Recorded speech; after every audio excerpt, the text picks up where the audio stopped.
Hey, what's up? Welcome to Movie Dumpster Season 3, Episode 9. This is the second half of the double feature we're doing with the Slashers podcast for the Quarantine Up. Today we're talking House 2 from 1987, directed by Ethan Wiley. I'm Joel Escola. I'm Sean O'Rourke. I'm Connor, Kingdom of the Crystal Derp McGraw. And I'm Jake, not that, from Slashers Podcast. Welcome to the dumpster. Okay, all right. Legend has it that there was a second skull that had untold powers that could unlock the mysteries of the universe and bring eternal life to those who possessed it. So, question is, if this is the legendary second skull, where is it?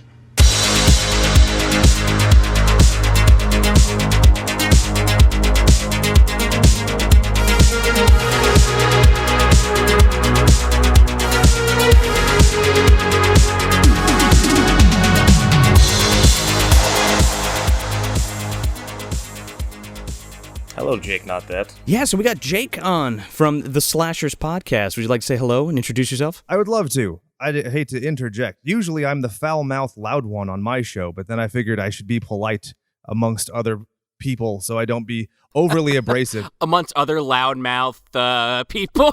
I have news for you. We're about as reverent as, I don't know, give me a good, like, someone basically just ripping ass in church. Like, Oh, yeah. Right off the wooden pews. We have three loudmouth, foul-mouth people on this show. So you're saying you know why the cage bird sings? Do you remember that? Fucking, I'll never forget being a kid, and, it's Maya Angelou. This is going to be a respectful, lovely production. And then, God damn it, there's a lady, she's just pissing and farting on herself and running out of church. And I was like, how am I supposed to take this shit seriously? I have no idea what you're talking about. Oh, yeah, it's a book that she wrote. And it starts off as her as like a little girl in a church. And she like pisses her pants and then runs out of a church farting. And I was like, I can't handle this. I thought it was a joke. She knew what she was writing. Did, you sure that wasn't something by Aleister Crowley? Sex, piss, and farts? Yeah. Yeah. What is that thing? There's a poem he wrote called Shelley Farts, I think. Maybe. I think it's called Shelley Farts, and it's just about how much he loved the flatulence of this one woman. Oh, my goodness. It's in the Book of Thoth. Hey, Connor, there's your old friend from Static X, Love Dump. Lest we forget. Wayne Static was like, this one's for Alistair. Right on the chest. It's an ode to Denise Richards' fucking dump. Oh, God. Denise Richards' Love Dump. Oh, you know what? I was getting there, and you beat me to it. Well, there it goes. It all comes back. That is a fucking terrible song. Again, I'm just going to remind the world how bad that song is. Everything else by Static X is amazing. Is there canonically a worse Denise Richards performance in your pantheon? From Valentine? Besides Valentine? That's the worst one, really? Because I would say that Starship Troopers is pretty fucking rough. Oh, sure. We haven't done it yet. But in the MDU, I think she's only been in we've only done Tammy, then T-Rex, and Valentine with her in it. But you're right. If you expand beyond that, Starship Troopers is pretty. That might be it. Yeah. Takes the fucking taco? Maybe. But I feel like everyone in that movie is so hammy that she just kind of blends in. That's true. I mean, when you have Casper Van Dien as your main actor, Man. you know what I'm saying? In parentheses, actor. Yeah. Or quotations, rather. You have to work behind Casper Van Dien. Right. Everybody shines. Do you remember when he was Tarzan? That was a thing that happened. Oh, my God, no. I don't remember that at all. Yeah, it was Tarzan in the City of Lost Gold or some shit. The city of who gives a shit? It was terrible. The only thing I remember about that movie is that it was so fucking bad that as soon as it came out, all of the toys went on sale. There was toys? There was not toys. like discount at KB Toys, and I was like, well, fuck, I guess I'm buying these because I'm poor, and I just bought like all of them. Oh my God. Those are the ones they were giving away at Woolworths right before they went out of business in Bayville, New Jersey. That's probably why they went out of business. Now they're like fucking $400 on eBay. Remember those Casper Van Dien Tarzan figures? Well, they're really expensive now.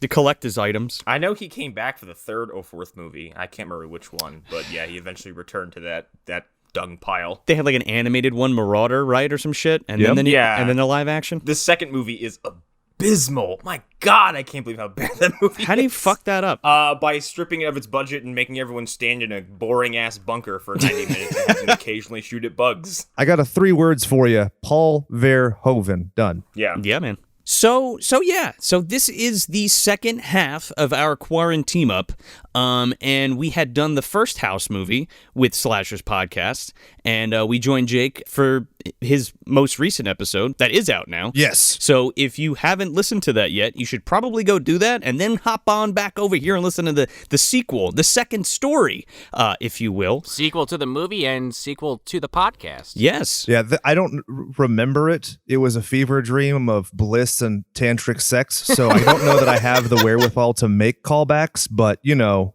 it happened. Yeah, I needed a towel after that recording. You were in the splash zone. Yeah, I was covered in it, I was soaked. head to toe. Also, is this really a sequel? Can it get away with being called that? No. This is House 2, the second story. It should be House 2, the second, open parenthetical, the completely unrelated, closed parenthetical story. Because what the fuck happened? Yeah. Hey man, I had a comic book tie-in for Christ's sake, so wrap your head around that one. And I am a completionist, so if I saw this at a comic book shop and I saw House 2, I'd be like, oh, I need to pick up House 1. And it doesn't exist, so Nope. that would break my mind. I could not have this in my collection. So we have a bunch of people from the first film returning. Not actors, mind you, but everybody behind the scenes, right? I was gonna say, we did? No, we have Sean Cunningham coming back to produce. We got Harry Manfredini doing the fucking score again. And we got Ethan Wiley writing it again. And now he's directing. And Kane Hodder back as stunt coordinator. Oh, We mentioned that yes. in the Slashers Pod episode for House 1. That's right. That makes a whole lot of sense. Yeah, he's back for this. He plays a gorilla in this film. That's fun. Yeah, He sure does. we'll get to him later. Oh, yeah. But the funny part about this film is, like, the first House movie was, like, a huge success for New World Pictures, right? So, obviously, yeah, they're going to do a sequel.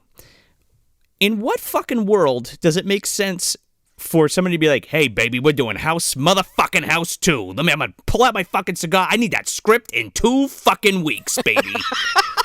Let me refresh you a little bit there, Joe.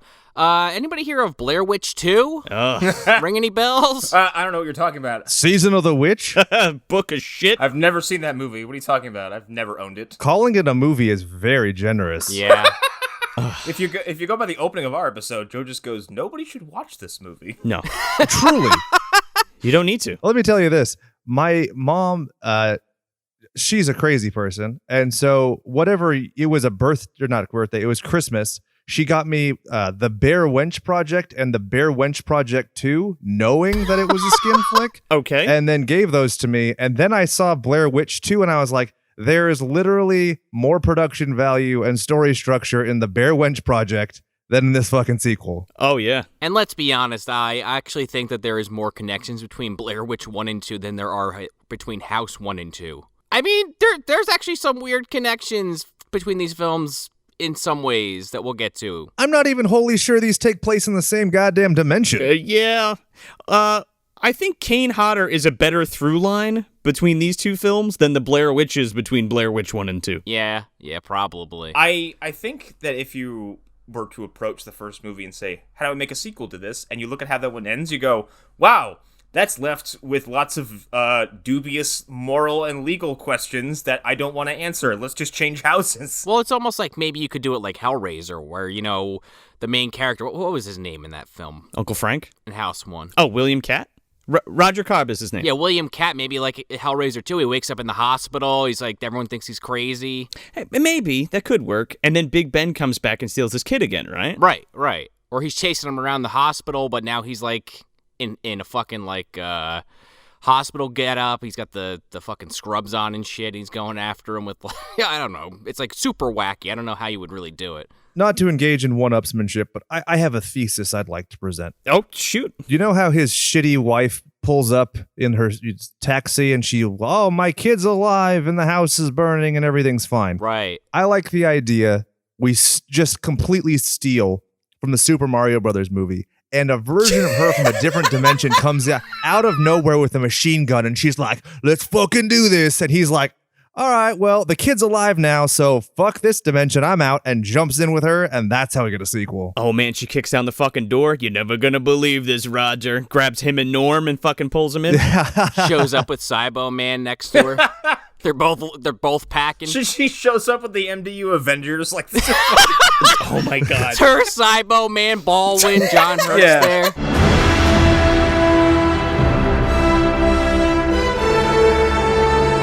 You're never gonna believe this. GVD just wheels in with a cigar in her mouth. She's like, oh, you're a part of a larger universe now.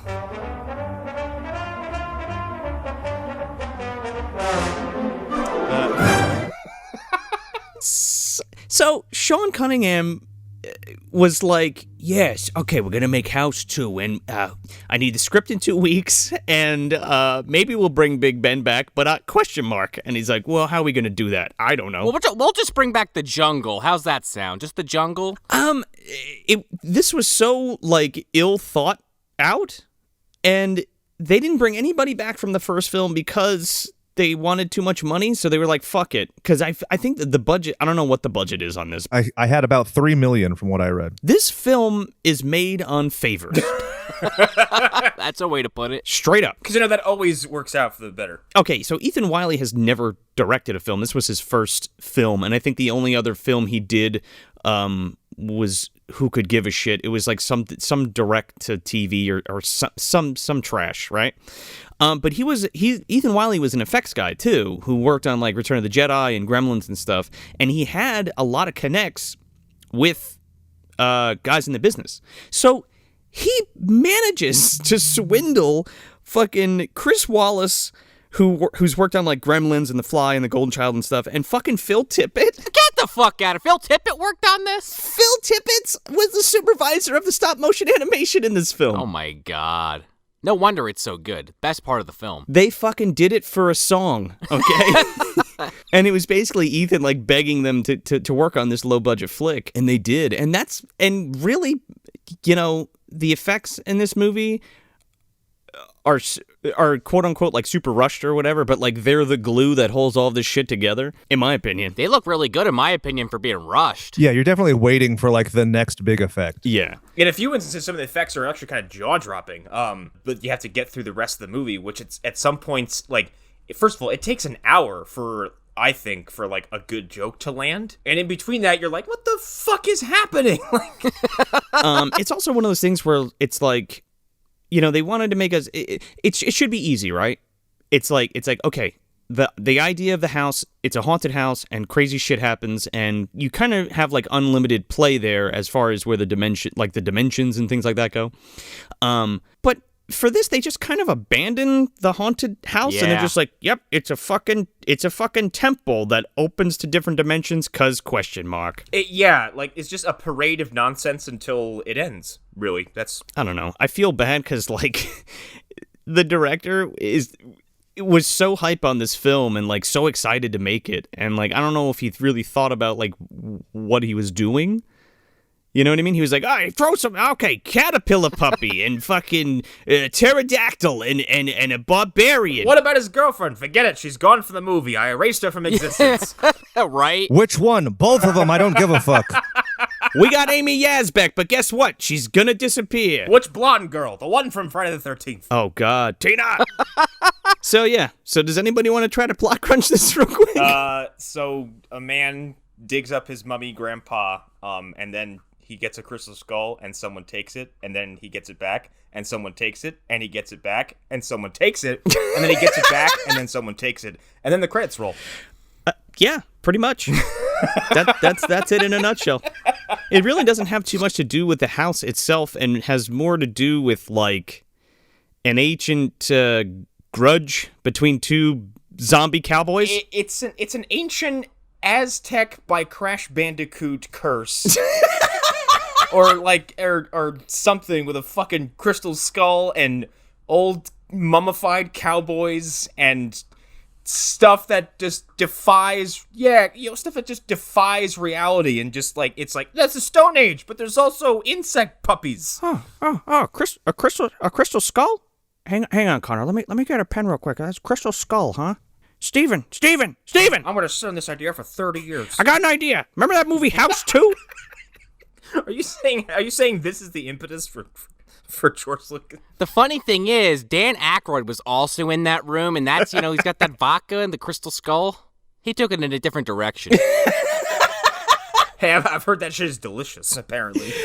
It's okay. Me and Joe and my brother and my girlfriend years ago, we went to one of his signings at a fucking liquor store, and I feel like maybe like 5% of the people that were there actually bought the liquor. Everybody else had like Ghostbusters memorabilia and fucking Blues Brothers shit from the sign. And the rest of the people just want to hear him talk about the Men in Black for 30 minutes. Yeah. And how they showed up to shut down his show once. He was not happy when I didn't buy some vodka. So much so that when I took a picture with him, he held it up in the photo. Wow. Yes, and he also had the shittiest flip phone I've ever seen in my life, and this is like not even 10 years ago. But whatever. I met Dan Aykroyd. Yeah, He signed my yeah. Ghostbusters poster, and the rest is history. And guess what? I bought the fucking vodka already, and I asked him about his wine. He said he didn't have any, and if he did, I would have bought it. So there you go, Dan. Yeah, I've actually gone on record. He's the nicest celebrity I've ever met, and I've met goddamn too many of them.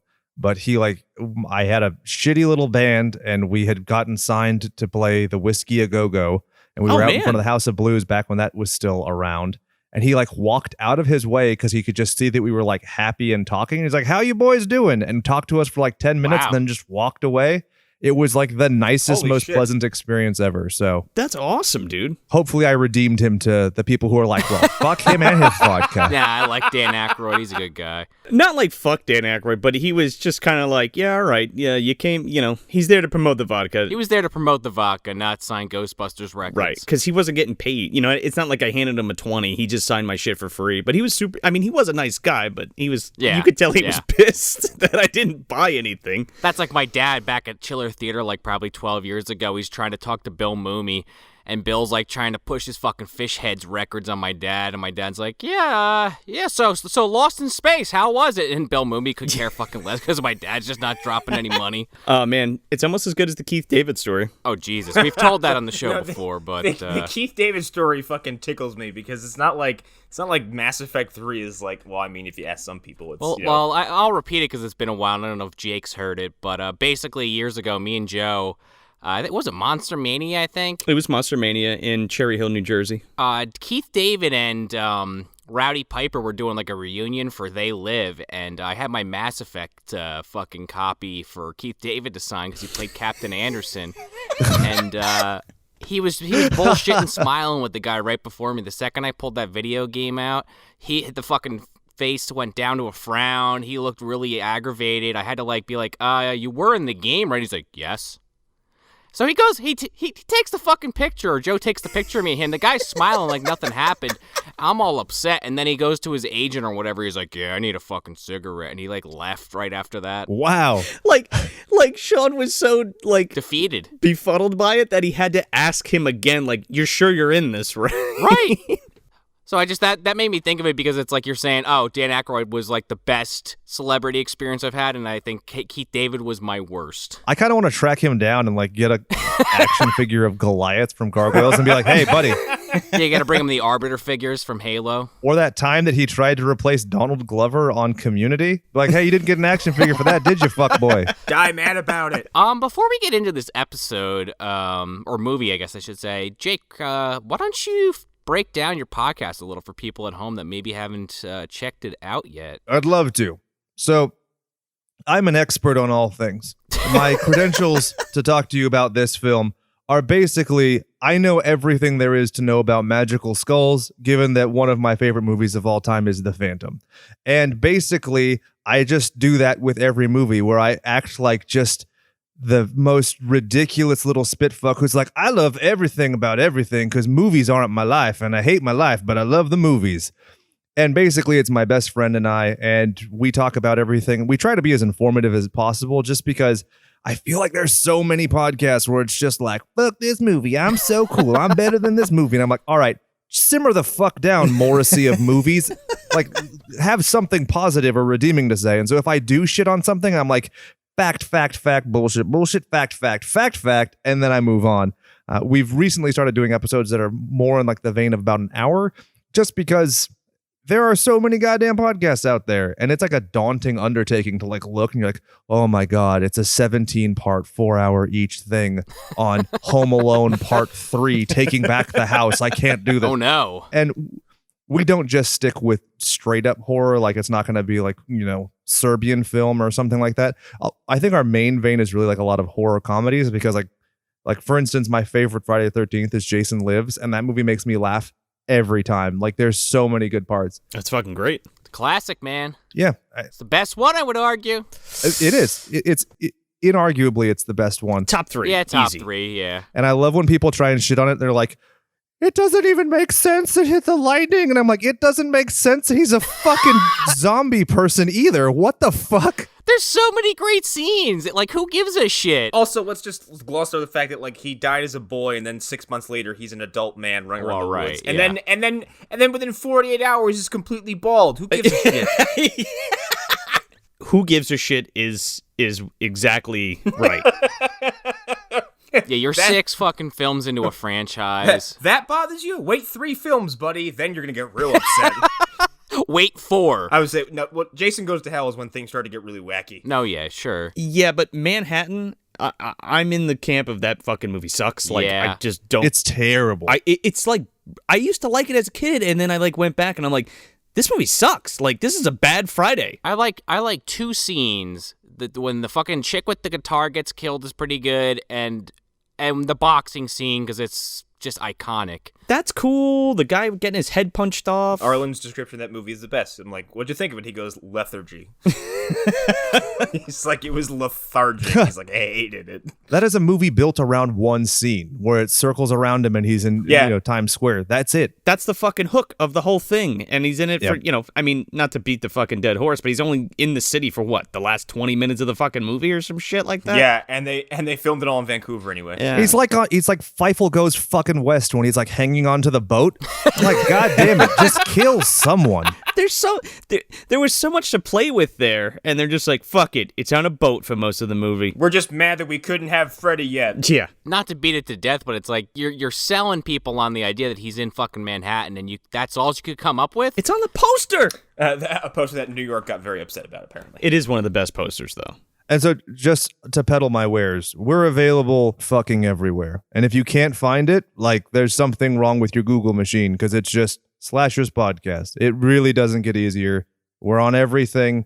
We're in places we don't belong. I had some shit-fuck kid comment on one of our YouTube videos like, this is useless. I wanted to watch Phantoms from 1998. And I was like, oh, yes, just tell YouTube that you'd like to pirate the movie, and they'll make an exception for you, 5-year-old retard. I'm sure they could just find it on Tubi. Let's be real. It's probably on there. No, it's not there because nobody likes that movie, not even Dean Koontz. Tell the YouTube machine. He went out of his way to write a comment about wanting to watch the film and getting gypped out of it. It made me so happy because I was like, by commenting, you've helped me with this bullshit algorithm that basically just fucks me in the ass every week. So thanks, kid. Like, I wasn't going to reply, but I was like, if it's an extra comment on the video, then that means it gets better in the algorithm. So I was like, all right, like, strap in, kid, because I'm just going to talk some shit. I know Connor has talked about in the past his other podcast, The Phantom Zone. They had issues with that. With what was that? League of Extraordinary Gentlemen. We've gotten copyright flagged for League of Extraordinary Gentlemen at least 3 times because, like you said, the YouTube algorithm is fucked. However, we've somehow managed to find a way to cheat it and really start to manipulate it because, like, when we post After Darks, we call them like. The names were like all news season premiere finale XXX After Dark number 69.075 and like all the sex bots come in and leave comments and it improves our the algorithm and the algorithm helps us out. So that's how you have all the subscribers. Scumbag motherfuckers. Son of a bitch. Yeah. That's the trick. Rat soup eating motherfuckers, really. You're fucking the system, man. I'm super into this, and I'm just going to jack you. And the joke is that we never did an After Dark 69. We just keep calling it like 68.8, 68.9, and then we went right to 70. There's never been an After Dark 69. You dirty fucking shysters. Yeah, but we keep alluding to events that happen on that podcast that are just outlandish. Like a president who tells you to ingest Drano? We're not. Is that a thing? No. He was being sarcastic. Come on, give the guy a little credit. sarcastic. It's fine. He was kidding. He's known for his wit and witticism. Need to shove the UV light up your butt.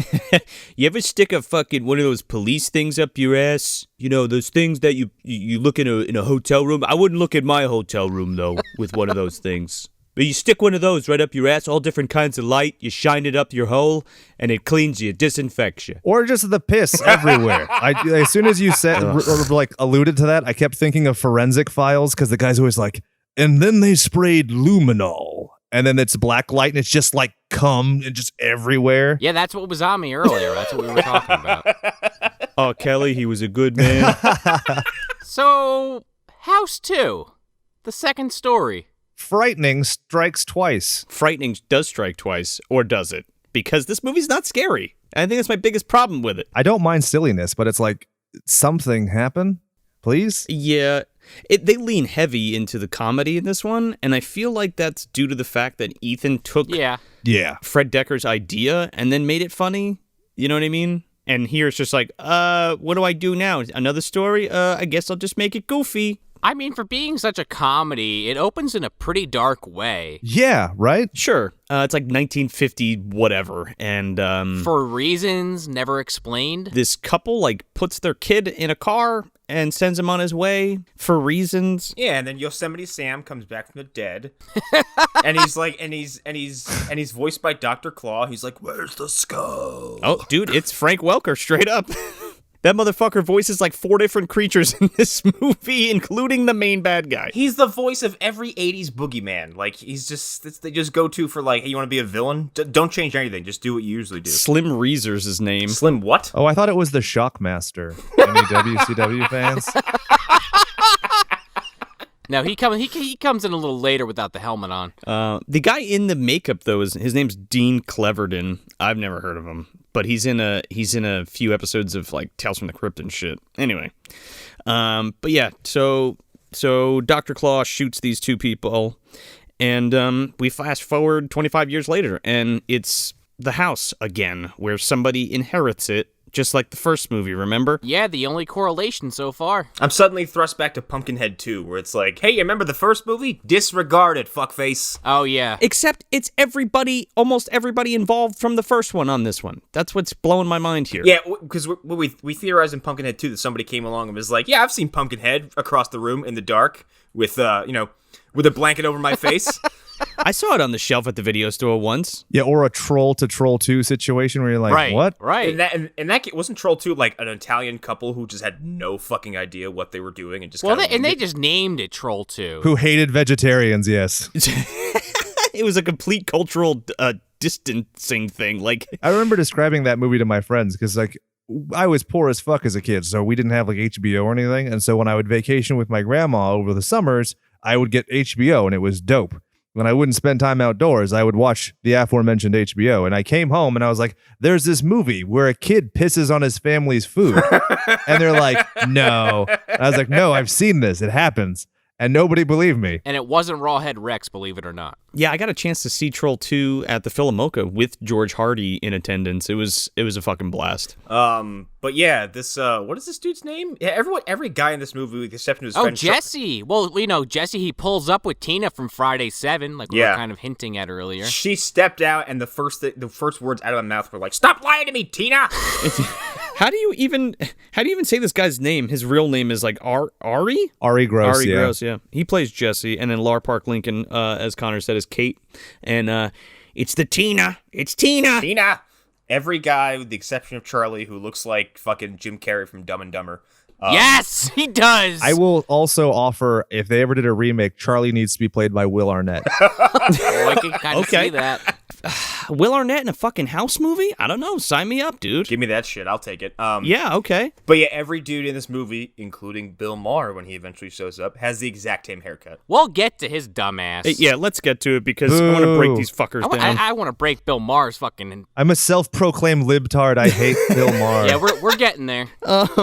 So Jesse and Kate roll up to the house, and he just inherits it. Yeah, there's a lot of that going on in Movie Dumpster Season 3, isn't there? Yeah, the passing of the torch, if you will. First we had the whole Lubden situation, now we got this. And it's Yeah. always people inheriting, like, it's never like a beat-up shack or something. No. Someone inherits a castle, a manor, a fucking temple, some kind of religious relevance or something. One could argue that the Being inherited that shack in that radioactive wasteland. Yeah, but we're never privy to, like, the minutia of him, like, walking in and going, like, yeah, my uncle lived here, blah, blah, blah, and then he, like, eats the realtor. Okay, That's just where he used to masturbate as a child. true. And he's like, I'm just going to post the fucking pornography all over this fucking shack. Mom's wandering town looking for me again. I'm going to turn into goo, excuse me. like Alex Mack just liquidates and just fucking runs away. Oh, man, there's a missed fucking joke for that one. Alex fucking Mack turned into fucking pepper jelly, red pepper jelly. So, yeah, he inherits his house because that's what happened in the first one, so fuck it. But even though his parents died when he was, like, a baby? Yeah, right, he just stayed in the family this whole time. Yeah. And there's no mystery there. Like, I thought for sure he'd, like, discover he was adopted or Yeah. something intriguing. And he's like, oh, look, I'm just going through the first photo album I find. And, oh, there's conveniently a baby who I instantly know is myself and two people who I guess they're just my parents. Yeah, and here's my grandpa, I guess. My great-great-grandpa, he's got the same name as me. This is all told it literally in, like, the camera's, like, close up on this photo, and he's, like, pointing with his index finger and just telling this to nobody except us. He's like, Mom, Dad. Like his wife's not even there or anything, he's just like speaking to the audience. Just real quick, too, he's wearing this fucking V-neck, and I'm like, dude, you're never gonna top No. Roger, man. Roger's got that sweet fucking deep V and on that sweet fucking hot buff chest. Right. The sweater that he's wearing in that first movie, Oh, yeah. he ain't got shit on him. Thinking about it now is giving me a little mahogany. Yeah, a little teak for sure, yeah. Yeah, when you have the physique of a poor man's Larry Appleton from Perfect Strangers, don't try and rock the V-neck. Oh my god, he does look like him. Cousin Larry. Like, literally, I saw him and I was like, hold on. I know that's not Larry. Who? And then I was like, oh, fuck, he was the guy from Ellen. Right, yeah. Oh my god, that's the guy. I was trying to put my finger on it. I'm like, he kind of looks like John Cusack. Yeah, he looks like John Cusack and Larry Appleton, like you said, yeah. Yeah, but like chubbier John Cusack. I know what you're saying. Yeah, it's there. It's a little bit there. Yeah, but you fucking nailed it with that, though. That's funny as hell. They also, I guess the electricity's not working, which is important for later. When my favorite character shows up. The guy who should have been the star of the film, yes, I agree. Yes. Right. Or at least in some bigger capacity. He's kind of like the plumber of the movie. Yeah, but he's far less inept. Yeah, that's true. Plumber was about as inept as they come. Plumber showed up drunk and paid for it.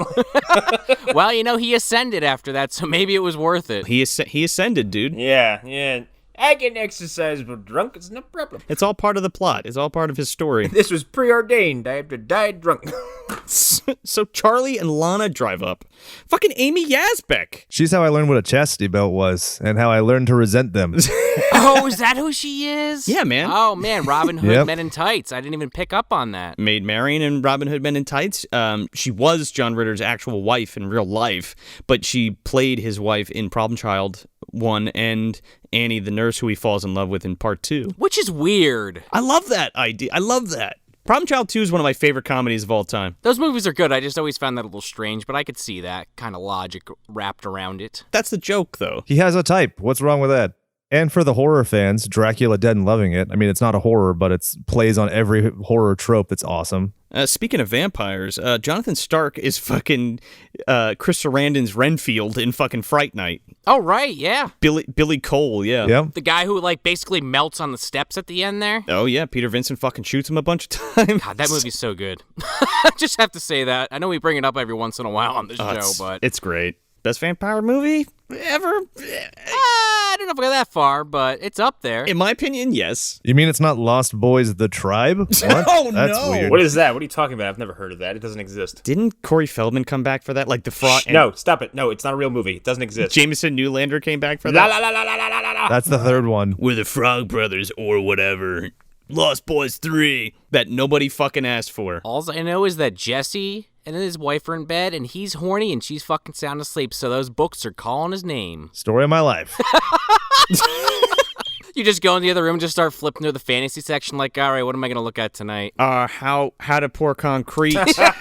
Basically, I just look at the most voluptuous book and then I start reading it. The sexiest book on the shelf. War and Peace, okay. Are you saying that he owns all of How to Howard's fucking collection of books? Dude, you know that fucking mansion has the entire Encyclopedia Britannica of How to Howard? his fucking how-to books. Yeah, they're all signed and fucking numbered. I would say Charlie and his girlfriend show up stupid drunk, blasting music, giggling, and just being generally movie drunk. Because I've never seen people act like this when they're nice and boozed up. I usually see people either falling over or eventually passing out. They are hooting and hollering, knocking shit over. They run into this fucking pillar. Like, that's like it's like Home Alone, where you know how they hit the fucking little guy? Yeah, that's exactly what I thought. They always hit this fucking, like, stone pillar that magically rebuilds itself so somebody else can fucking hit it. You know, this kind of brought me back to Rumpelstiltskin a little bit, all the way back to the beginning of this show,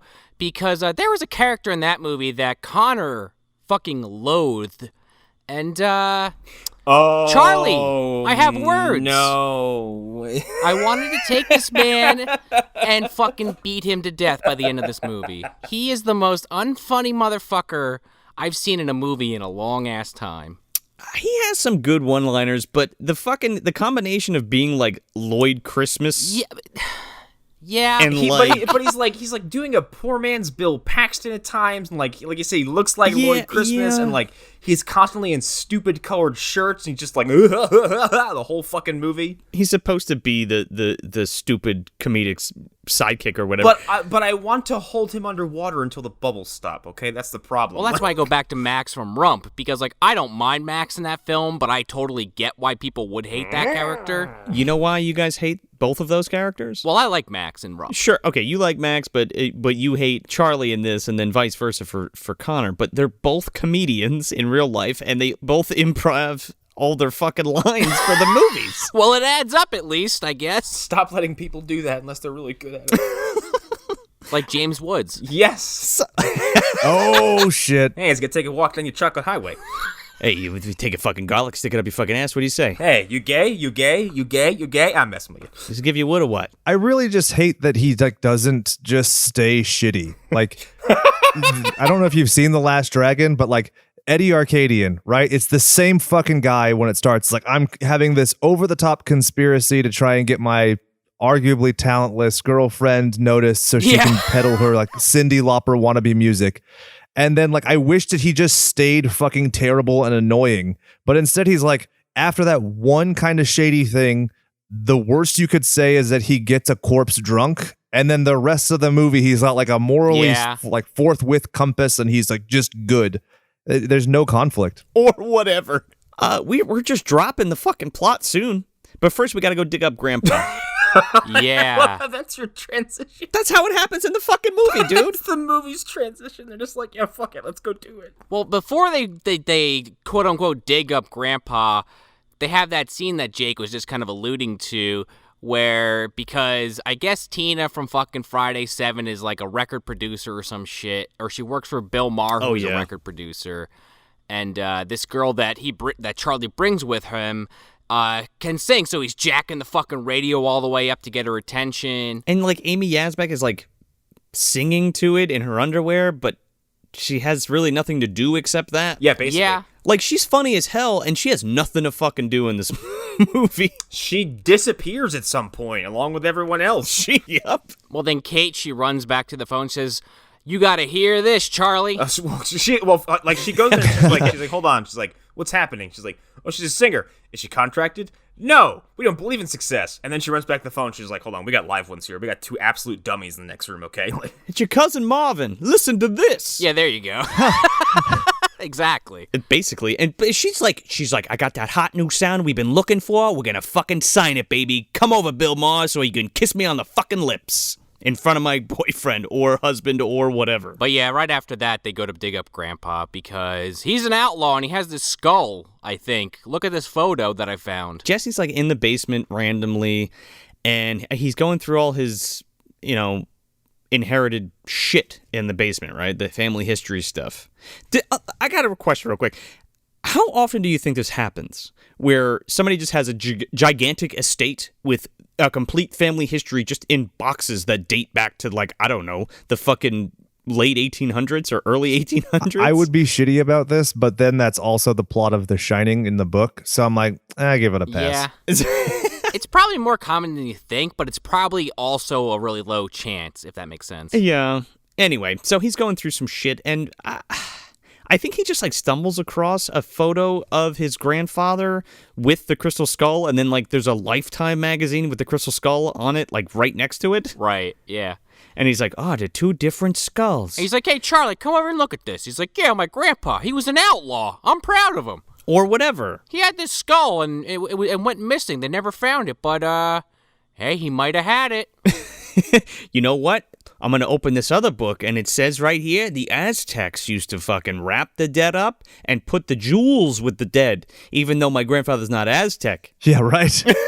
I feel like the movie picked me up by the scruff and kicked me out of the house. No pun intended. Like, I lost the plot. I'm like, why was he mummified by Aztecs? They lost me when that woman started singing, and that became a plot point. That's when I was lost. It just goes nowhere, the singing. But, like, why wouldn't you just have Grandpa, like, you know what would be great? If Grandpa was just in the fucking basement. Also, why was Grandpa buried with an Aztec funeral seemingly down the block? Who did this to him? Who did this for him? Well, it was apparently all part of his plan that backfired. I've been waiting for people to dig me up. Because it was supposed to make him young or some shit? I don't know, dude. So these two idiots just are like, yeah, that's perfect. We're going to go fucking grave rob my grandfather, my great-grandfather, great-great-grandfather. They show up, Lionel's digging up his mother, and the fucking priest comes out and starts kicking the shit out of those punkers. Yeah. That's my mom you're pissing on. They're like, all right, let's go. I think we're at the wrong cemetery. Yeah, that's his grandfather he's pissing on. Well, and then, you know, on the other side of the fucking cemetery, Jason's getting dug up like we were talking about earlier. On the other end of the place. Oh, man, Tommy Jarvis is there? Tried to kill him, but he fucked up? Yeah, and on the other end of the cemetery, you got Uncle Sam fucking taking out a couple of stooges. And then on the other side, you have some guys digging up their Uncle Anmar. Anybody? Blood Diner? Yeah. Yeah, baby. In the MDU, we're just going to have to assume that one cemetery is in every movie. It's just like a really fucking big one. Like, even Beetlejuice is in there somewhere. Linnea Quigley's just fucking dancing naked on top of a fucking sepulcher. Fuck yeah. Yeah, it's endless. You just look. You can only see so far. It's like Silent Hill. There's so much goddamn fog. Charlie's like, is that a priest beating up punks? It's like, yeah, it's not what we're here for, okay? Let's focus. just look, Crystal Skull, billion dollars priceless or whatever. We're here to dig up my zombie mummified cowboy grandpa, okay? Focus. Prospector grandpa. Don't correct me, Charlie. So they literally go dig up his grandpa. And the whole time Charlie's bitching and complaining like, I can't do this. Oh my God. He's like, come on, help me, Charlie. So Charlie helps him get the fucking coffin out of the hole. There's no fucking way that these guys are lifting this coffin with a body in it out of this 6-foot hole. Yeah, no. Yeah, a 6-foot vertical drop. It's not even like they gave himself a ramp or anything like that. It's just a fucking ditch. Did I ever I told you guys that I worked at the graveyard for a while, right? Yep. Ocean Memorial Park, baby.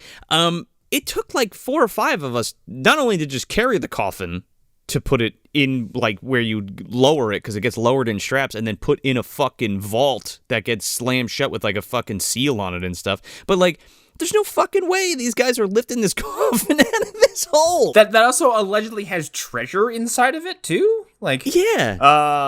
Yeah, they get it out of there and with the greatest of ease. Yeah, and Gramps is like, I'm gonna choke a bitch, and then just starts. Has anybody ever seen Turbo Kid in this guild? I know of it, and I really need to see it. So it really bothers me because Grandpa has like the exact same mask as this character Skeletron. Oh my God, he does. I seriously did like 10, 15 minutes worth of research. Like, is this homage? What the fuck is happening? But it's the exact same thing. It looks very, very, yeah, it looks super similar. One has bulging red eyes, but otherwise they're the exact same. He also looks like, what's his face from Hellboy, the weird zombie dude who's in like the BDSM suit with the fucking wrist blades. The Dust Nazi. Yes, Dust Nazi. Cronin, right? Is that his name? I don't remember. I'm pretty sure it's Cronin. Yeah, he's fucking dope. Yeah. So Grandpa fucking comes out and he's like, "Wait, don't shoot us. I'm your great grandson, Jesse. I'm named after you because I know your name somehow." And he's like, okay. And he takes his fucking mask off. He takes all his bandages off. And it's fucking Royal Dano, man. Yeah. Yeah, man. Fucking the great fucking Fausto himself. And this is where, the movie starts to kind of make me go, huh? Because every time someone speaks, like, the tone may shift. And as these guys are digging a fucking grave, all of a sudden he's like, well, slap me, stupid, and blah, blah, blah, my grandson, Butter my biscuits. You came all the way out here to dig me up. I've been waiting for somebody to come and dig me up. I also want to point out that yet another supernatural being was buried in the ground for a extended period of time and wasn't upset about it, unlike that whiny little bitch from Demonic Toys, okay? And it was only 35 years. This is a lot longer. Yeah. He's like, I thought he was 66. Was it 66 maybe? In Demonic Toys, yeah. And he's like, I've been waiting 70 years. Gets up and starts clicking his heels, and that guy's like, oh, this is torture. I can't do this. Well, I think because he was like curled up in a fetal position, like, Gramps had a nice box to lay in with all his treasures and shit. He had shit to do in there. Gramps wasn't yeeted behind him into a fucking into a He hole. wasn't dumped in a fucking construction site. He wasn't Luke Skywalkered. Yeah, he just He had a ceremony and everything wrapped up. yeah, he got an actual goodbye. He even had his fucking skull he got out of a cereal box. Sure did. Cracker Jack skull. Because, good lord, like, I get this is supposed to be a quote-unquote, like, crystal skull. That's where my brain goes. But this thing looks like it's made out of fucking plastic. This thing looks like a Spencer's gift. Again, shoestring budget. Sure. Trying to make all this happen on the weekend, pretty much, because all these effects guys are huge, working on huge movies, and they're trying to get this done like in their free time. I do love the makeup on the grandpa, though. Like, he looks old as fuck. Oh yeah, it's great. And Royal Dano was pretty old then, right? And he had just come off of having like a quadruple bypass surgery and was fucking uninsurable. And I really enjoyed listening to Sean Cunningham talk about that, where the director's like, oh yeah. And then you just you just worked on him until they insured him. And Sean Cunningham was like, no, he just wasn't insured. Like all we could do for it. Holy shit. Yeah. All right, put him in the alginate. Let's do it. And then fucking, dude, he must have been sitting in like prosthetic. He must have been sitting in the fucking chair for like 6 hours getting all that shit on him. Yeah, seriously. But then the movie just kind of wants to fiddly fuck around for a while. This is what I was saying like at the beginning. Like, it just kind of nothing's in between things. Gramps just like lives with them now, and he's not really telling anyone that he has this 173-year-old fucking essentially zombie living with him. Yeah, well, he's supposed to be young, right? Like, so Gramps hasn't seen himself yet, and he thinks he's like rejuvenated or whatever because of the skull or like because he got dug up or whatever. And he's like, "Come on, we're going out on the town. We're going fucking high stepping." And he's like, "No, Gramps, you look like you're a fucking zombie. I'm gonna go dick sling." That's basically what he's saying. I want to catch me some fucking skirt there, young boy. I want to go chase some strange, right? But I actually really resent this part of the film because, and for the slashers fans who followed me over to your show, they're going to roll their eyes, but I have to mention Monster Squad all the time because it's my favorite movie. And so, yeah, Fred Decker, Monster Squad. There's the scene where Frankenstein realizes that he's scary and he's sad. And then there's this where the guy realizes he's old and he's sad. And I was like, fuck you. You're not as good. Go back. He calls himself a 70-year-old fart. 173-year-old fart. Dude, I fucking died. I thought that was one of the funniest fucking lines. That's one of the fucking funniest lines of the whole movie. I agree. And just like paint a picture for people at home that haven't seen this guy. Like, we're saying prospector, but like literally he's got like the old, like picture like fucking a prospector with the hat and the fucking overalls with only one overall slung over, and he's just covered in dust like Blossom from fucking Christmas that almost wasn't. He looks like he should have one of them fucking jugs with like the 3 X's Yes. on it, like hanging out of the fucking side of his, He looks like a Red Dead NPC sans all the wrinkles. Right? Oh man, that would be hilarious if they put him in like the Red Dead Redemption Oh, zombie yeah. one. That would be great. I mean, you don't even need to if you wander around Red Dead Redemption 2's world long enough. You find robots and time travelers. Fucking put the zombie in there. Well, what the fuck? I need to play that shit. So are you talking about Red Dead Redemption Yeah. or Westworld? Take your fucking pick, right? No, I'm not. No, samurai haven't entered into the Wild West in Red Dead yet. Yeah, and then, like, Gramps is like, I want to do shit because I'm bored and I'm not tired because I'm dead or whatever. And they're like, no, we got to go to sleep. Isn't that a fun reversal of the whole "I'll sleep when I'm dead" thing? And he's like, "I've been dead and I have slept very well." And Charlie teaches him how to fucking drive. Charlie fucking, he's like, hey, Gramps, want to fucking see something? Look at this fucking, I don't even, what is this shit? A fucking Maserati? I don't even know what kind of car this is. It's far less irresponsible than John Hurt just walking up to like 15th century primates and being like, here's a fucking electronic watch, you fucking monkey. Isn't it awesome? You can have it, you complete simpleton. And showing Victor the car and everything. Yeah. He doesn't even explain it to him. He just hands him the fucking keys. Yeah. Go ahead, drive it. And he's like, let it out easy, Gramps. And they fucking take off in this fucking car down the, driveway, and fucking Jesse goes running after him. Yeah, let it out easy, and Gramps is like, I don't know what that means. I'm not from your century. What in tarnation the fuck you talking about? Yeah, he floors it, and then next scene, they're just, like, on the side of the road, like, fucking sitting there wasted, like, bullshitting with each other. Dude, I would love to drink with this fucking zombie grandpa. I would love to drink with a zombie. Yeah. Forget it, any kind. No, but, like, he's got all those fucking stories, like, later when we have that montage. I'd be sitting there fucking just getting drunk, listening to this fucking guy talk for hours. Yeah, this kind of reminds me of the scene in Elf when he gets drunk in the mailroom. I really wish that this, like, they had used this more in terms of, like, character development instead of just being like a one-off gag. Because, like, you could really, this could be the thing that changes Charlie from being this, like, hedonistic, materialistic piece of shit to, like, a good character. Yeah. But instead, it's just like, yuck, goodbye. Yeah. Well, every time you see him, he's got a fucking bottle in his hand, or, like, somebody's trying to wake him up and he's just, like, fucking got booze all around him. I am gonna bring that up later because I almost dry heaved at some point in this movie. But I think they're sitting there drunk, and at some point, doesn't Gramps say, like, I shouldn't have driven? I'm like, basically. I'm like, how do you even have the cultural reference to make that joke? You've been awake for 2 hours. He's like, oh, I gotta drive or whatever. And they fucking, then that pillar joke comes back because they fucking run right into it. Fast and furiously. And then we cut to morning, and here he is. He's finally arrived. We've only mentioned him, I think, 3 or 4 times already. But Bill Maher. Mm-hmm. Bill Maher with a fucking... Boo.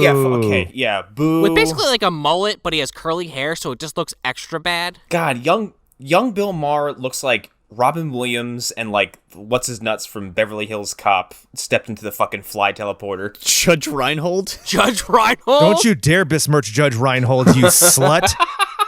Oh, man. Somebody put the fucking banana in fucking Bill Maher's tailpipe. You could say a lot of mean things about a lot of people. Yeah. You can make fun of my mom who bought me porn for Christmas, but you can't say anything about Judge Reinhold ever. I mean, you can make fun of my mom, too. We've done it plenty of times in the show. It's fine. God, Bill Maher looks like a young man who started melting as a young man. Like, he looks so fucking weird. If I may, he looks like your mom. See, we more make fun of. No good? No, not quite on topic. He looks like one of those dudes that's just been like 40 forever. Right. You know? Yeah. He just came out of the womb looking 40. I have to give my due diligence here. If I'm gonna riff on James Woods' last episode with the MAGA hat, I gotta go after Bill Maher a little bit because he's kind of like the opposite end of the James Woods spectrum. Like, he is the guy that's not really... Like, he is the establishment of the, the Democratic base on TV. And, I don't know. I don't think he gets as much flack as James Woods does, and that doesn't make James Woods' rants it's a good thing. Yeah, it's also like, I feel like he's not quite like the lefty Alex Jones, but every now and then he says something where you're like, will you shut the fuck up? Whoa. Like, Right. That's eerily accurate. yeah.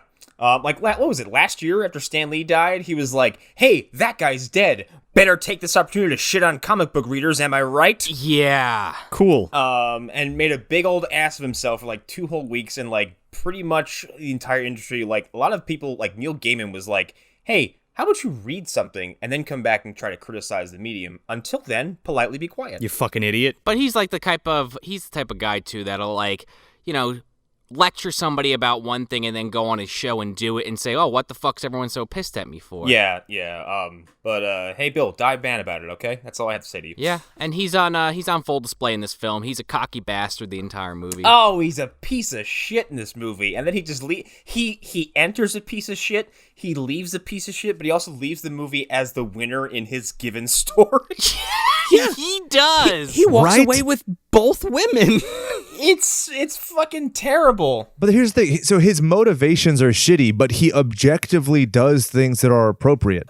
Like if you saw your friend that their significant other was slinging dick to someone else, you'd be like, hey, I should intervene. And so I'm like, I hate you, but I don't hate you. Exactly. I don't hate you, but I don't hate what you're doing. Yeah, but he has the ulterior motives to do that. Oh, yeah. for sure. Yeah. Without It's not a like he's just doubt. being a good Samaritan. He's like, yeah, well, I'm trying to get this. How can I use this to my advantage? But yeah, he's like a gross record executive, and like, Yeah, he's the president of Heretic Records. what is with these two movies with having like girlfriend / like other women situations that are just kind of like morally dubious right from the get-go? Sort of. Not so much in the first one. Cause neighbor lady shows up and she's like, hello, man who lives in this house, I'm just using your pool, smooch. I'm gonna come over later right. and dump my kid on you and maybe have sex with you and then disappear from the film. Well, that's kind of funny because she's like using her womanly charms to fucking dupe Roger into fucking watching her kid.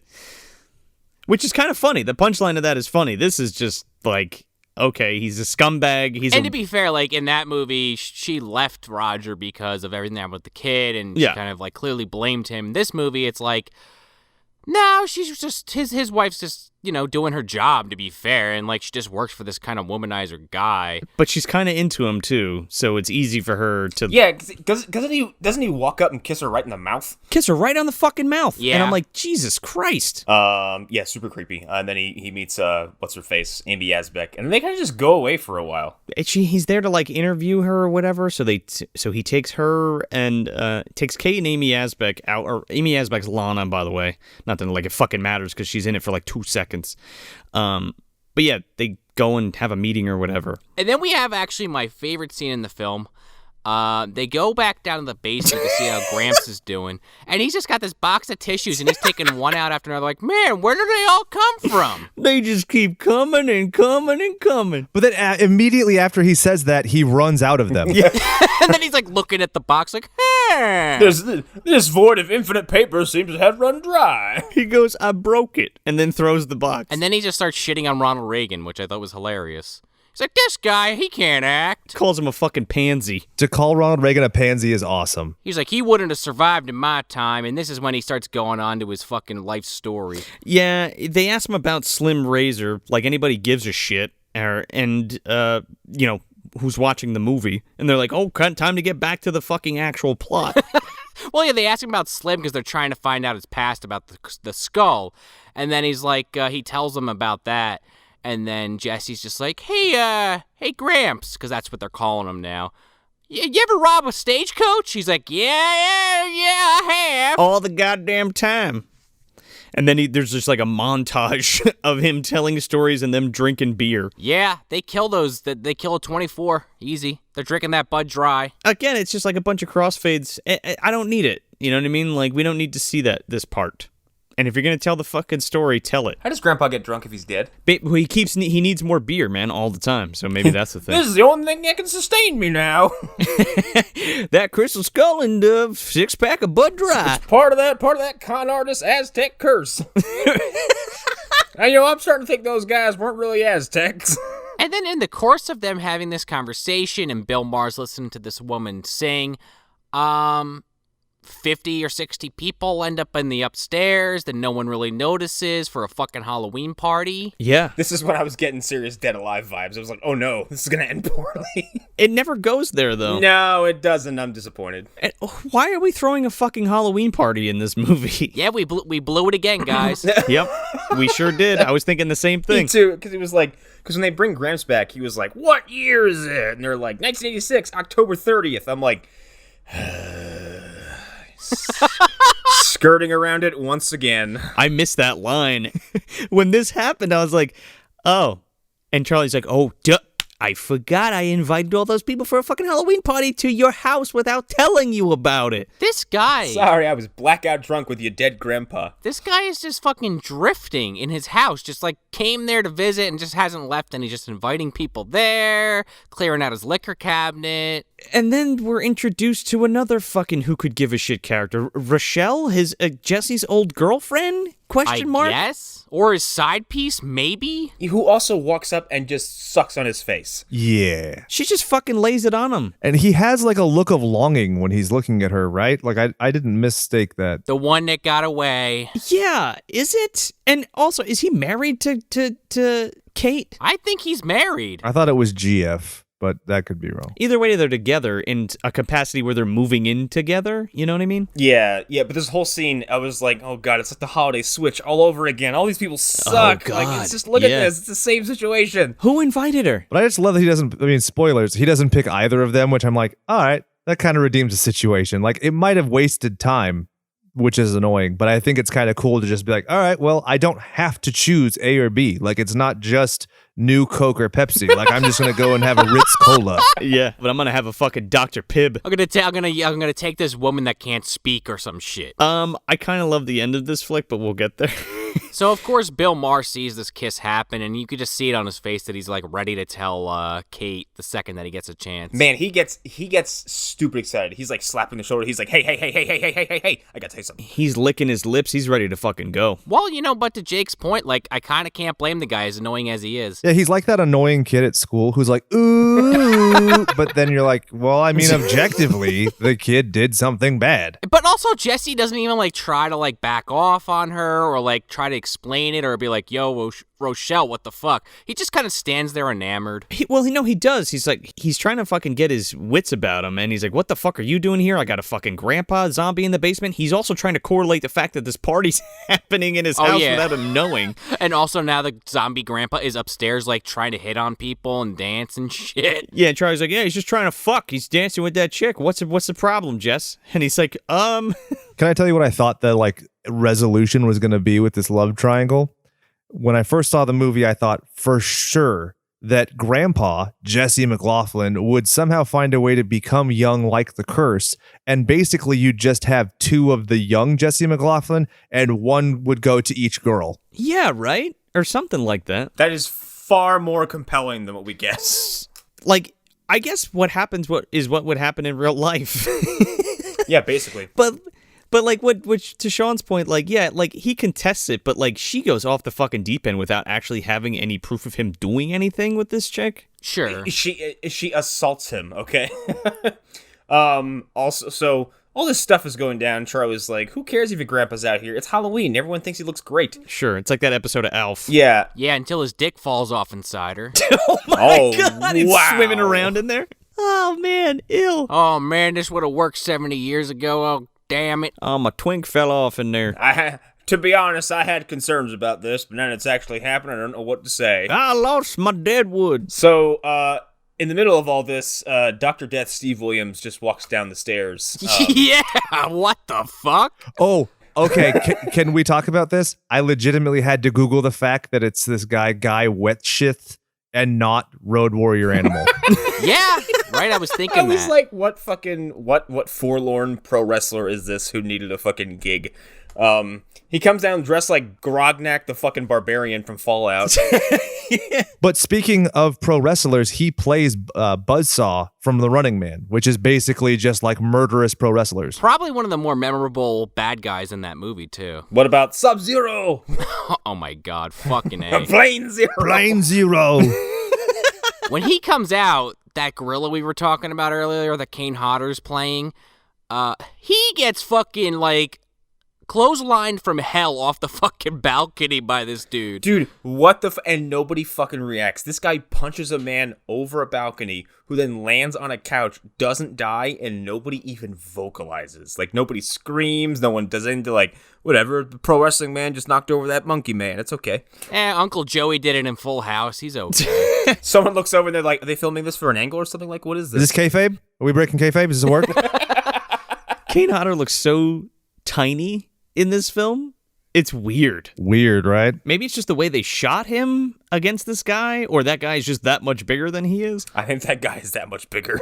So this fucking, this barbarian guy is going after the skull because here we get to the theme of the fact that like everybody's after this fucking skull, and this house is like the quote unquote temple or like epicenter where this fucking thing is. Even though it's been sitting in a goddamn grave for 70 years, all of a sudden now that it's in the house, everybody fucking wants it, and like it's, this is where like where I decided how I feel about the movie, because okay, so the skull is super important and there are forces trying to get it. As soon as it's out of the ground, the house is seemingly like, all right, burly man, go take it. And he does. And like, with no, like, and this happens 3 or 4 more times. It's incredibly easy to obtain this item because no one's watching it properly. They just put it on a fucking shelf. The mantle. What the fuck? Yeah. Yeah. Why does it have to be in this cradle? Gramps has had it on him for 70 fucking years in the ground. Why doesn't he just hold on to it? Or like put it in a suitcase or like a bowling case on a fucking shelf somewhere? Fucking bury it again. Yeah, or that too, yeah. Nobody will find it. And that's a thing too, like he mentions it's a temple, but like it's also not a haunted house. It's literally just like a thin house where parallel universes just happen to come out of different places. Also, like, why is the Aztec whatever the fuck going on with this place? Why is there so many ideas just jammed to fucking together? Because we're writing this in a fucking week and it has to be bigger and better than the first movie. Yeah, I mean, listen, I get it, man. But it makes for a poor result. Oh no, I'm not saying that I'm not justifying it. Oh, I'm yeah, just telling you what the reason was. Yeah, I wish the skull like did anything. Right. Because my idea, like, in Lord of the Rings, for example, they're able to find Frodo because Frodo uses it, and boom, like there's your ping on the radar. But with this, it's just like, 6 feet of dirt changed everything. Yeah. That's my big thing. Like, what was to stop fucking Hercules and the Moon Man from going outside and digging up fucking Grandpa and just taking it from him? Like, nothing. Or how about the motherfucking dead cowboy that was already out and about in 1950? Yeah, well, first of all, I'm glad you brought him up, because the movie doesn't bother mentioning him for another fucking 45 goddamn minutes.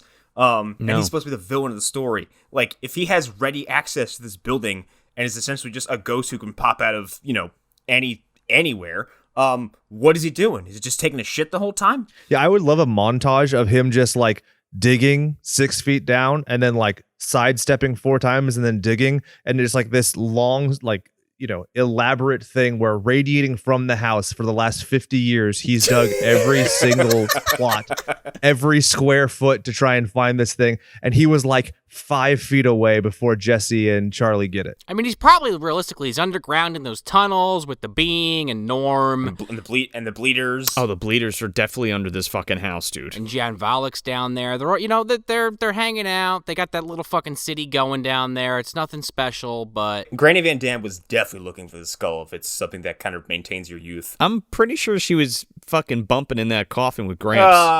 Yeah, no. I could see it. He needed a little entertainment in those fucking 70 years. So who's he call up? GVD. Yeah, man. She likes him because he has that mask on, so we can't see her. She had the fucking potato children fucking burrow into his coffin. From the bottom. Yeah, she fucking slid right in there. She was like, "Hello, Jesse. Long time no see."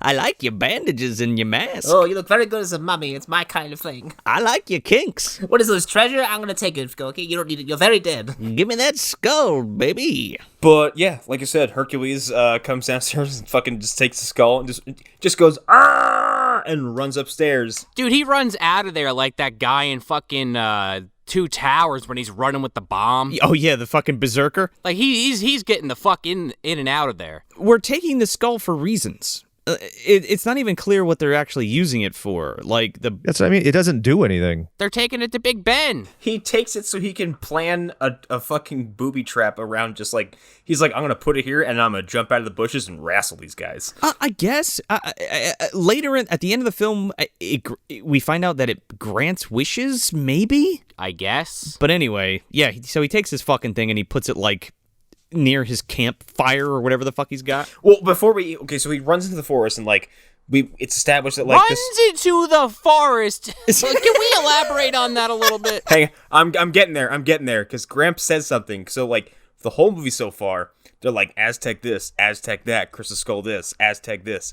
And then there's like, they're like, yeah, he ran to that room, and Gramps goes, well, if he ran to that room, he's in the Stone Age. I'm like, he's in the jungle. okay, what does that have to do with anything?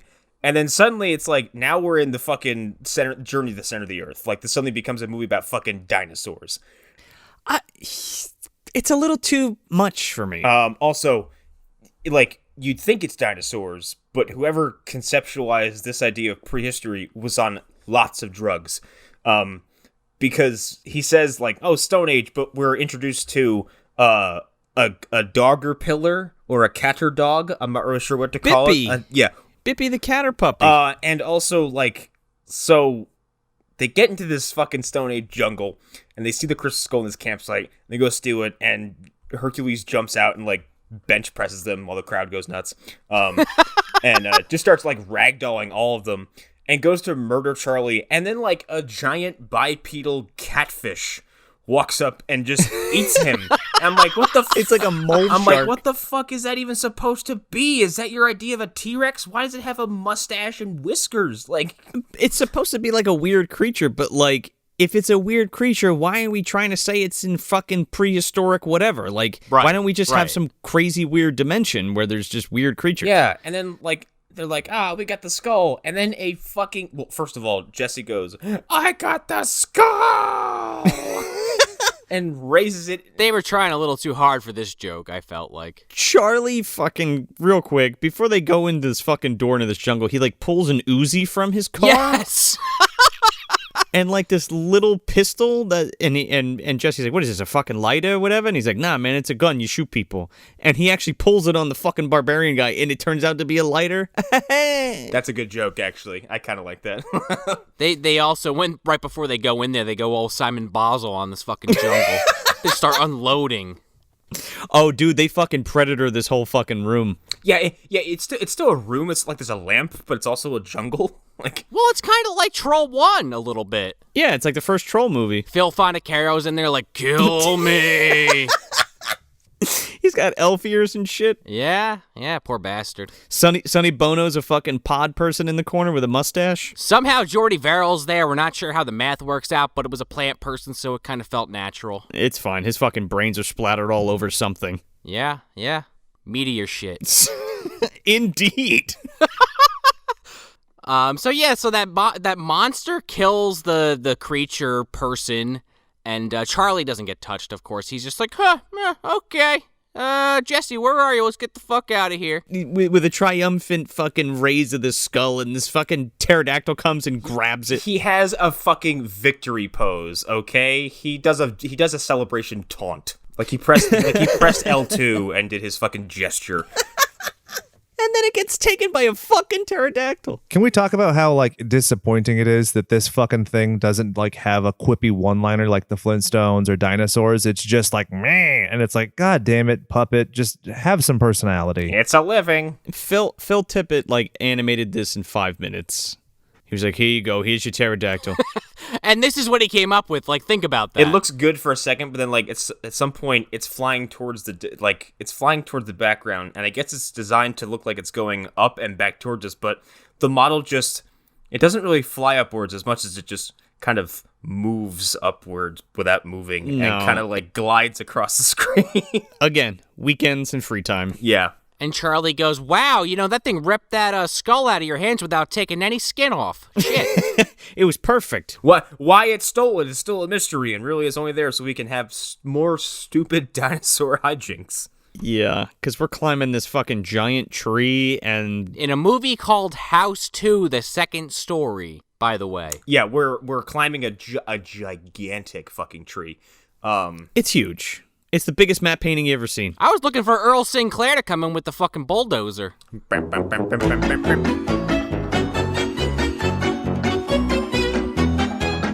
See what I mean?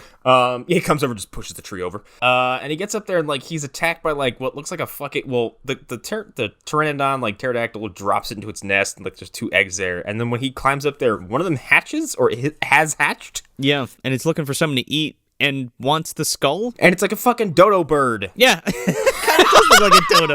It does. It's a fucking dodo bird. It's a fucking dodo bird. It's a giant puppet dodo bird, and like Jesse is the slowest man on earth because you could just like this thing is big enough to punch and or something. Yeah. Also voiced by Frank Welker. And it doesn't say anything. Like that's frustrating, right? You paid somebody to make fake sounds of a dinosaur. God damn it. Hey, Trey Parker, Matt Stone paid George Clooney to come in and say, and meow at times. Okay, so I mean, that's what Frank Welker does, right? He makes fucking animal noises and shit, and then does his deep voice. So while he's trying to get this gem, while this skull while this creature's attacking him on the ground, Charlie's just kind of saying, "Yeah, you could do it. That's really high. If you fall, you're gonna probably die." This caterpuppy, as it's known to be called, also Frank Welker. starts tunneling towards them again, probably passes Norm. We're just gonna keep that joke going.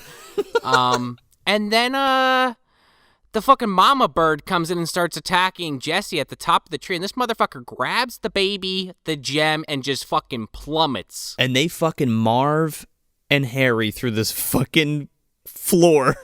Okay. I don't care what magical shenanigans are going on here. These two men are pulp.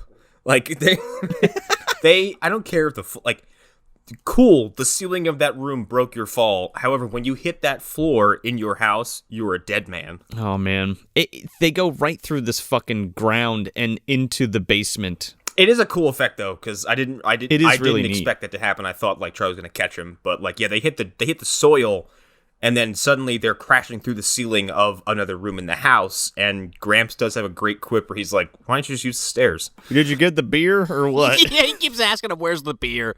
Didn't you go to get me more beer? And meanwhile, this is finally when you're reminded that Bill Maher's in the movie because he's like, what was that loud sound on the other side of the room? Shout it. And then as Amy Asbeck has her one other line where she's like, it sounded like a bomb. Yeah, this is where you actually see the dog or pillar because Charlie thinks it's eating him. And they remove all the moss and shit, and it's this kind of endearing practical effect that just looks like a fucking green bookworm caterpillar with a pug face. I love this puppet, and I love this character, and this is my favorite part of the movie. I do like it because it's of all the whimsical nonsense, it's the whimsical nonsense I kind of like. But it's like more of that, please. Yeah. Right? Yeah, more of this fantasy insanity, please. Like that's the weirdest thing in the movie.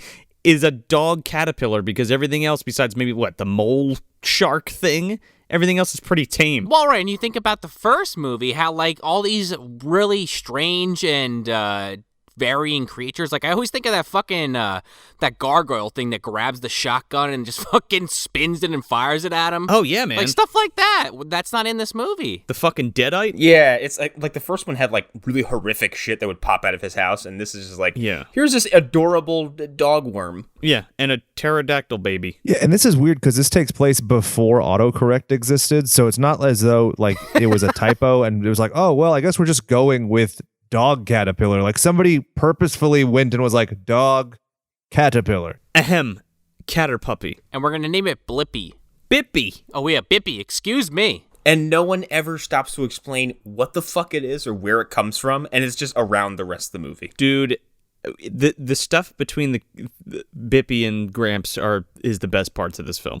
But they come back, and there's like this extended sequence where like Bill Maher is like, "You're up to more shady bullshit or whatever," and like she comes in and blows up his head with psychic powers. I wish. That'd be great. Hey, Kane Hodder was in this. She just goes full scanners on him. Just blows the house up. This whole back and forth with like, "You're up to no good," blah blah blah, and Jesse's like, "No, for real, I dug my grandpa up. He had a crystal skull. It should have made him young, but it didn't. And then a giant man stole the crystal skull, and I went and fought dinosaurs, and then we fell through the ceiling, and that's really what happened, truthfully." Want me to prove it to you? And then he like opens a pantry, and that fucking Rochelle chick is in there, drunk as fuck. Is in there, wine drunk off her ass. Right, but it was Grandpa before. Yeah. So he's like, oh, what the fuck happened? Because there's a trick wall like it's the goddamn Scooby-Doo show. There's a fucking Scooby-Doo fucking trap in there. So then both women come up for some reason. They both slap the shit out of him, and they march out with Bill Maher. And Bill Maher's like, come getting lucky tonight. And they fuck off from the movie. They drive right out of it. They Joe Estevez the fuck out of this film.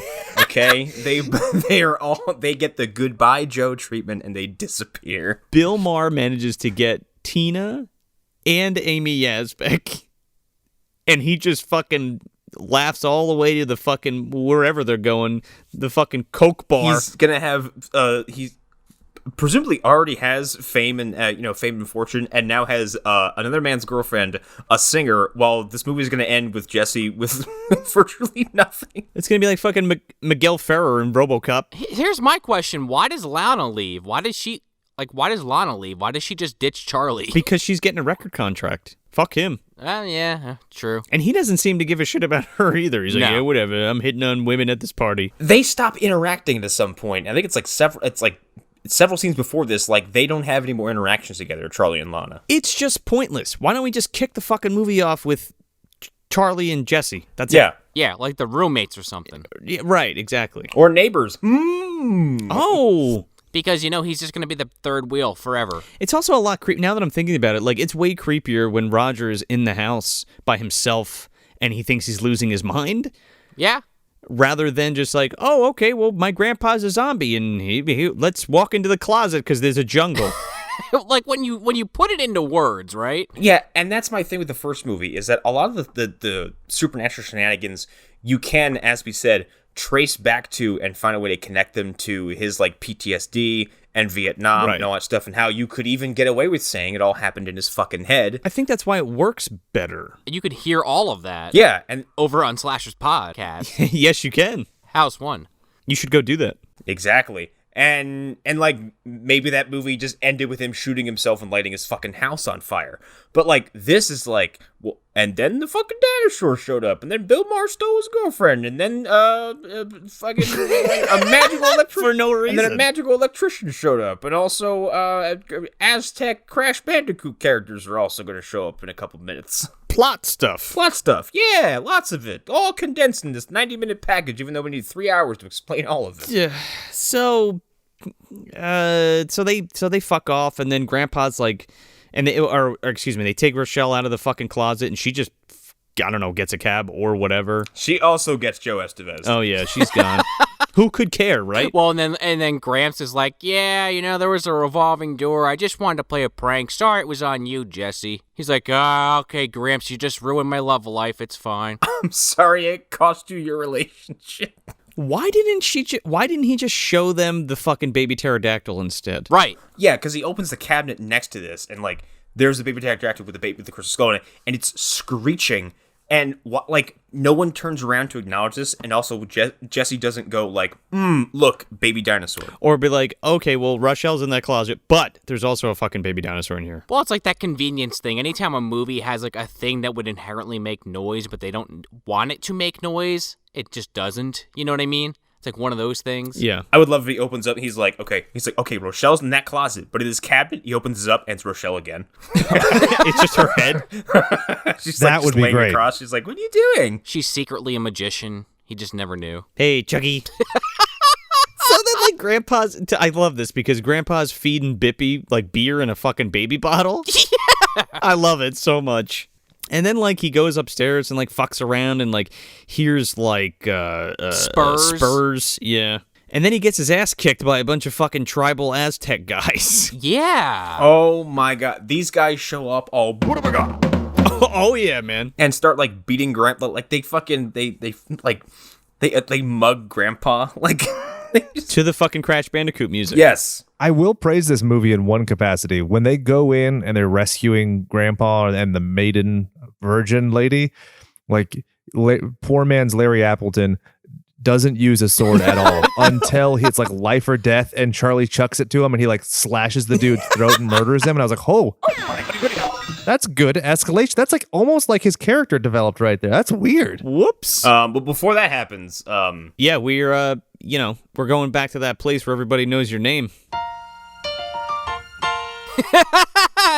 Yep. Because we're bringing in somebody else from Cheers. this was distracting because the second he opened his mouth, I'm like, you're fucking Ham. That's all you are. You're fucking Yeah, sure Ham. is. Yeah. Fucking John Ratzenberger. You are Mr. Pixar. Also, here is the other weird house connection. He played Cliff Clavin on Cheers, who was fucking Norm's best friend. And also after he appears in the movie, I'm wondering why the fuck he didn't star in the movie, because he has more charisma than everybody else combined. Yeah. Yeah, he comes in as like, this is where the movie like kind of not restarted, but like reignited any interest I had in it, because suddenly he shows up and I'm like, okay, his demeanor is very suspicious in an entertaining way, because he kind of comes in and like he's like, yeah, blah blah blah, and just quipping left and right, and like immediately puts this weird ass Ghostbusters box on the wall, and he's like, oh no. He's supposed to be an electrician. Yeah. Well, he's an electrician and an adventurer. Well, we don't know that yet. So I know, but like, Does he have his fucking stats rolled up? Does he have them ready to show? I think so. The tone of the film totally changes for this part. Yeah. Yeah, because it becomes like exceedingly self-aware. It goes way goofy. Yeah, for this part. yeah. And it's like, oh, Yeah, and like so he has this like box against the wall. He's like, oh no, oh that's bad. Oh well, okay, you better leave the room. I need to work by myself. and he rips the fucking electrical wire out of the wall. Dude, he pulls a Curly from Three Stooges. I could not. This gave me anxiety, because it's just like he walks into someone's house and he's like, well, time to vandalize the place. Broken. This is a classic Three Stooges move. You always see those in the old fucking episodes. Oh, yeah. Curly or fucking Larry ripping up the friggin' copper wire in the wall. And just ripping all that fucking plaster and lath right yeah. off that motherfucker. So then he goes to wake up Charlie. Ugh. Okay, this is where. And there's this bottle of vodka on the bed next God. to Charlie. Let me tell you something. If I'm asleep and you walk up and you pour vodka into my open mouth, I'm gonna get up and kill you. I'm not even kidding. Yeah, that's not even hair of the dog. That was horrifying, because like it, like I don't do clear liquor. I hate it. It all just tastes like fucking just like rubbing alcohol is what I imagine that tastes like.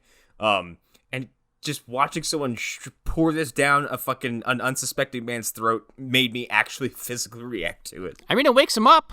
It gets him off his ass. That doesn't wake him up. Like, I think actually, like, fucking Jesse has to start throttling him after pouring fucking vodka down his throat. Yeah. I thought Charlie was dead. I'm like, holy shit, did he just die in his sleep? Like, did he get a, what's it called? Did he vomit and choke on it? Yeah. Did he pull a Hendrix? Old Jimi Hendrix. That's what I was going for. Roll him on his side. That's how Hendrix died. R.I.P., man. But yeah, like Jake was saying, they go in there into the fireplace, essentially, to figure out where the skull is, but the way they go in there is through this fucking hole in the wall that the electrician made. Well, and he's like, yep, you got a problem here. Different dimension going on there. I was like, what? Sometimes you wanna go where everybody knows your name. Are you guys Simpsons heads? Yes. By any chance? Yeah. Because this reminds me of the episode where Mr. Burns is getting his physical and he like breaks the machine and the electrician comes up and he's like, yep, here's your problem. Yeah, I can see it. But yeah, like, so they show him this fucking hole in the wall, and they go in the fireplace. But then, like, Jesse and Charlie just appear with scimitars. Like, they're like, oh, we know what to do here, and they go get swords, and they go into this fucking hole in the wall. And Bill the electrician is like, oh yeah, I know what to do here. Opens up his toolbox, removes the top layer like he's fucking Antonio Banderas in Desperado, and pulls out his own scimitar. Immaculate, by the way. That is his adventure fucking saber. I love it. This is my adventuring sword. It's got a fucking +5 strength stat on it, all right? Because it's got a gold hilt. Yeah, he throws down the spool of fucking wire and he ties it to his leg as he goes in. I guess just in case. Yeah, like, Bill the electrician, the trained adventurer who knows all this shit, is like worry-free. Also, when he walks up on Jesse and Charlie as they're investigating the fireplace, Charlie gets, like, scared, swings his sword at him, and Bill stops it with a hammer without even emoting. No. He's like, oh, hey, dudes, what's up? It's just such a weird fucking part of this movie. And then they go fight a bunch of racist interpretations of Aztec. Yeah. That's putting it lightly. Like this.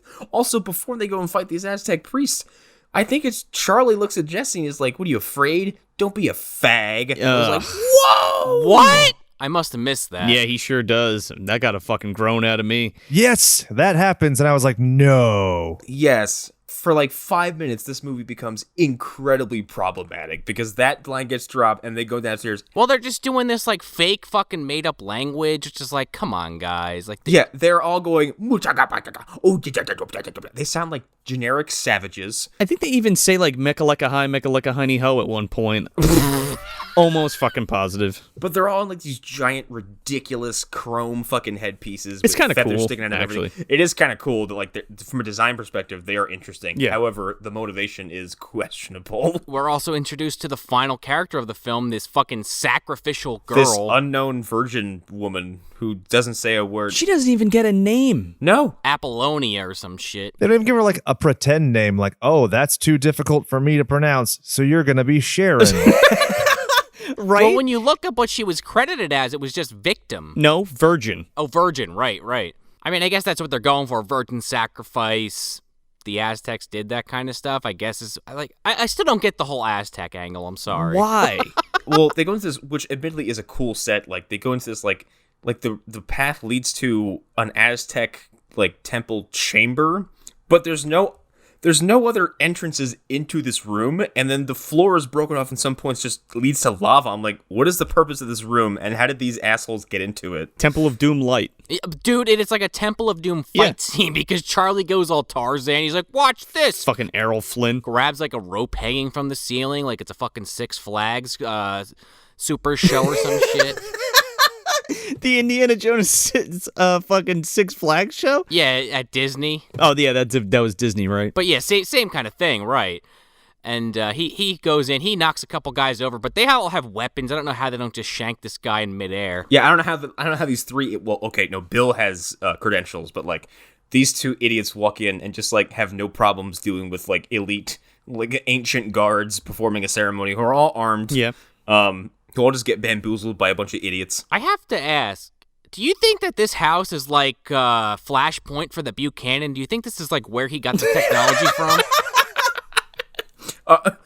Who's to say the Buchanan isn't one of these fucking houses, okay? Oh, like this is like the one particular prototype of it, or it evolved into it maybe? Yeah. It's in the basement, right?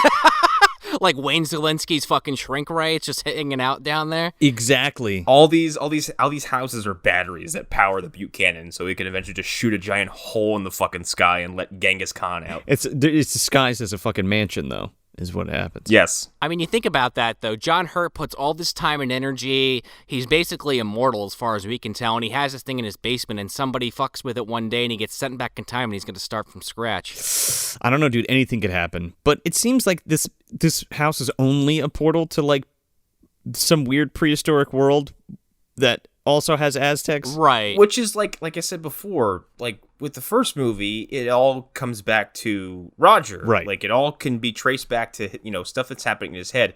In this movie, it's like, yeah, it's fucking Aztec bullshit in, like, Pennsylvania or some shit. Who cares? Don't think about Question it. mark. It's kind of like, have you ever been to fucking Universal or Disney and you go on those rides that are kind of like a show? It's like, we just take a bunch of those and combine them and we made a film. Yeah, exactly. Except It is like, it's like walking into, you said Six Flags, it's like walking into one of the theme sections of the park where, like, suddenly you go from, like, Prospector Town to, like, Egyptian Town. Yeah. Yeah, like... Yeah. Reminds me a lot of like playing D&D with like people who had like the preconceived notions of what their character was going to be. Right. And they just like go in and you're like, wait a second, you're a samurai and you're a gay Swedish chef. Like, what the fuck happened? And then like they're too obstinate to change. And then you're just like, all right, I guess that's just the game now. Right. Those are the characters in this medieval fantasy realm. and the DM just does not give a shit.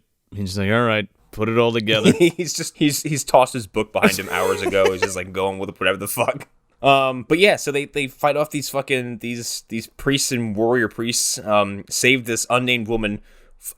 Not even like, I mean, realistically, where else was she gonna go except the only other door out of this fucking room? Right. Well, yeah. And Bill is like, go on, I'll take care of these guys. Shanks one of the fucking priests. And he's like, follow the string. And they get back out. Bill's already there. Yeah, I kind of like that gag. I really like that a lot. And he's so nonchalant about it. Like, oh, so it took you guys so long. Yeah, what took you guys so long? By the way, here's my card. And it says Bill, electrician and adventurer. Bill Towner. Well, I gotta go. What bums me out, like, they never establish how he is paid or reimbursed for his services rendered. And I'm like, I need to know. Like, I know it's a weird thing to be obsessed with. I'm like, what do you charge for that? You charge him by the hour or by the conquest? Like, Or is the conquest his payment? Like, he's there as an electrician, but he's like, oh, you have different dimensions in your walls. No money needed. Yeah, I was thinking that too. Like, if he gets an adventure out of it, he doesn't charge him, you think? oh, that's fair. Or they get the bill in the mail, and it's like the typical electric works part of the bill, and the other part of the bill is like 5 Gs for fighting fucking demons, and in a portal or some shit. Technically, he didn't fix the electric. He fucked it up even more. Like, he ripped a fucking hole in this guy's wall. Yeah. He caused lots of property damage and then helped them fight a bunch of fucking, warrior priests, and then was like, I'll be on my way now. Yeah, it's on me. See ya. Didn't fix the hole or anything. Yeah. I said good day. Yeah, you get nothing. Then we get this dinner scene. Why? This is... I have no fucking words for this. This is like one of the most bizarre sequences in a film I've ever seen. I stopped to go in the Phantom Zone chat. I was like, I'm at a dinner scene with a zombie mummy prospector, a dog caterpillar, of a speechless Aztec virgin, and a regular ass guy, bird. And a fucking pterodactyl, yeah, a dodo bird. Every time it cuts to Bippy, I laughed out loud. And he's at the table with a fucking handkerchief and everything. He's at the table with a fucking bib on, and so is the pterodactyl. But I don't know. It's just, I don't know. It gets me every time. And then to advance the plot, they take the lid off the turkey, and there's Slim Razor. Sure is. Which I love. This is my favorite part of the entire pretty movie cool. because as I watched that, am imagining him sitting under the platter lid, being like, "This is gonna be so fucking gnar, bro. I'm gonna scare the fucking shit out of these fucking dorks, and they're not gonna see it coming." And then I love the thought of in a parallel dimension, they just are like, I'm just not hungry, and he's just sitting there like, fuck. So wait a second. There's a parallel dimension under that platter, you think? Yeah, I think so. Why not? Could be. I guess so. Why the fuck not? You're telling me you can have a caterpillar dog, but I can't have a parallel dimension under a platter? That is some kind of discrimination, sir. No, I'm saying it's fine. I'm just saying, like, have we made the transition to, like, dinnerware from doors and walls in this house? Yeah, I think a portal could be anywhere, especially if the Buchanan's involved. It's kind of spotty. If you can close something, when you close it, there's a different dimension in there. The thing is, too, this is the only character that functions as a ghost. Right. Oh, that's a good point. And he has the coolest fucking entrance because they take the lid off this platter and he Beetlejuices out of the fucking dinner table. It is fucking awesome, okay? He just fucking floats all the way up. It skirts the line between looking really silly, like the end of Nightmare when Nancy's mom gets pulled into the tiny fucking window in the door.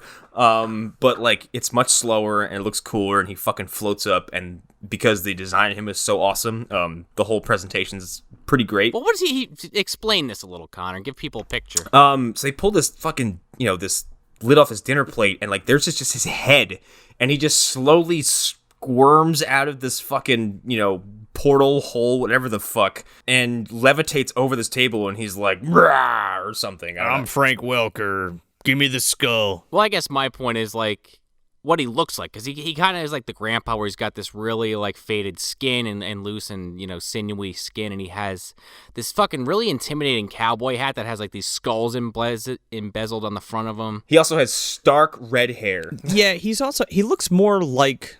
So Gramps just looks like dead, but this dude looks like rotten. Right. Yeah, right. Like all his lips are off, so his teeth, he's got this fucking creepy grin with like a gold fucking tooth and shit. I mean, he's a pretty awesome fucking zombie cowboy. Yeah, he looks gooier. Yes. Less dusty. And he has a 6-shooter. He looks like, what's his nuts, Indiana Jones after he fucking picks the wrong cup. It's all withered and shit. But also, like, because Gramps looks like what you imagine is like, hey, that's a friendly zombie. And it's like, okay. Yes. Which he's kind of evocative of, like, Bub from Day of the Dead, where it's like he has very kind of charming features and, like, while still dead, there's a friendly look to him, whereas Slim looks like just eviscerated bullshit. He's gonna hurt you. Yes, he's like he's Beef Jerky the man. Like, he looks like you've gone hollow in Dark Souls. Well, then he shoots Gramps, and he books it out of there, and I guess steals the skull. Again, someone fucking steals the skull. And Charlie, like, chases after him, like, you son of a bitch, because he grabs the virgin girl. Yeah, as like a hostage. But, like, this is where the story happens again that we were introduced to 45 minutes ago. Yeah. Right. And it's like, okay. Because Grandpa's like, yeah, he was the man that killed your parents. He's like, use my 6-shooter. And then fucking Jesse's all getting all pumped up, like, yeah, I'm going to do this. They even take a moment to pan the camera up from his feet to get the full fucking view of what he looks like with this belt on. Oh, yeah. Like it really matters.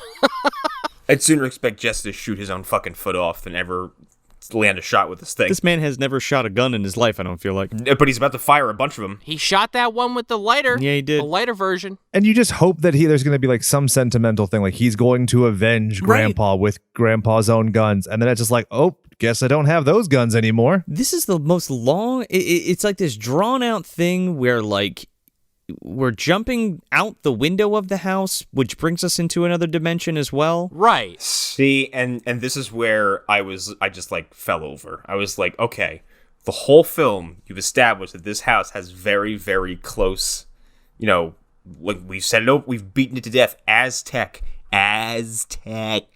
And then suddenly he jumps to the window and he's in the fucking Wild Wild West. He's in fucking Rock Ridge, dude. I was like, none of this fucking matters. Like, this movie has no fucking rules. Like, Ken Forey's there, Michael Berryman's there. They're trying to get a chicken. They're trying to buy it. Funny you mentioned Berryman because he would have played the Skull Cowboy in The Crow, and so I had him on my mind when we were watching this. Oh, weird. Oh, yeah? Before when The Barbarian came out, it reminded me of Weird Science, and he's totally one of those biker guys that comes out. Hell yeah.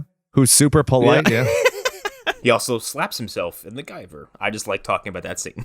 I'm a huge fan of The Guyver. If people have listened to my show, they know that that's actually the root of all of my discontent with authority, because I once went to rent that film from a warehouse, right. And the guy's like, I think that you mean MacGyver. And I said, basically, I'll never ask anybody for help in any regard ever again. And I've stood by that for 30 years. I love that story. Fuck that guy. If you work at the video store, he should know what you're talking about, right? Fuck him. I'm going to find him one day. And hit him with a copy of The Guyver. No, you beat him to death with Guyver 2. That way he really gets the point. It's like, it even has a sequel, you fuckface. Yeah. I kind of want to put it like on his Amazon wish list. And then so one day he's like sitting there and he's like, wait, what the fuck? It just arrives in the mail one day. So yeah, like you were saying, Connor, he jumps through a fucking window. He doesn't throw a chair or anything through it first. He just goes head first into glass. He jumps out this window for no reason. But he lands in the Wild Wild West, and then he sees fucking Slim Razor standing there with his spectral, deteriorating ass horse. It's fucking cool, dude. That zombie horse was my favorite effect in the whole fucking movie. That thing looks so cool. Again, thank you, Phil, for coming in on the weekend and making this horse. Yeah. And I guess Charlie and Girl are just hung up in the gallows. Question mark? They're there, but we don't even really see them again until the end of the film. What is this town now? What is this pocket dimension like? Is this where is this where Slim lives? Like, what the fuck is this? I mean, maybe. Could be is like where, the fucking saloon's on the corner, the whorehouse is attached to it, and he's got the fucking general store. I guess it functions like Ben's Vietnam, like, purgatory thingamajig from the first movie, but that's much more established without having to say anything. Well, that's much more that's like Roger's purgatory when you think about it. Where Ben exists, right? Like almost like exactly. Roger gives him life, Yeah, his guilt and resentment is kind of like manifested. Supplies. Yeah. Exactly. But as far as Slim goes, like again, like I said before, he's the only like ghost. He's the only thing that functions like a ghost in this film, just like the first one. Like he can appear in a mirror, or like again, like come out of a plate of food, or like ride a fucking ghost horse in from somewhere. And also, where's he been the whole fucking movie? I don't know. Taking a piss? I don't know. Yeah, it's almost like they should have had like a central villain as opposed to just like a rat monkey and a barbarian and some Aztec guys. Exactly. Right. Because who could give a shit? Like, just, and again, to squeeze in fucking another dude from Cheers to come in for 2 seconds and film a different movie and then leave? Right. Well, to be fair, best part of the film. No, for sure. It's one of the better parts. Sure. Hands down. I make fun of it all the time, but like, it is a serious thing. Like, it does feel like the Age of Ultron thing where Thor goes to the trail, the cave of teasers, so that he can give us all an extended Infinity War trailer. Oh yeah, like that felt like a fucking backdoor pilot for a different movie starring Bill the Adventurer Electrician. Right, exactly. And he just leaves. You never get that movie. Well, then he gets chased out of this fucking pocket dimension back to his house as Slim is just shooting him left and right, and he eventually gets like a fucking like action rifle out of one of I guess his great grandpa's fucking like shelf that's been there for years. It's fucking cool, man. I love the lever action rifles. Right. And at this point, I guess he's been firing his gun off, and Slim's been firing his gun off. So, like, every cop in the county is fucking pulling up on his lawn. Also, this is like an estate, right? There's nobody around for miles, it seems like.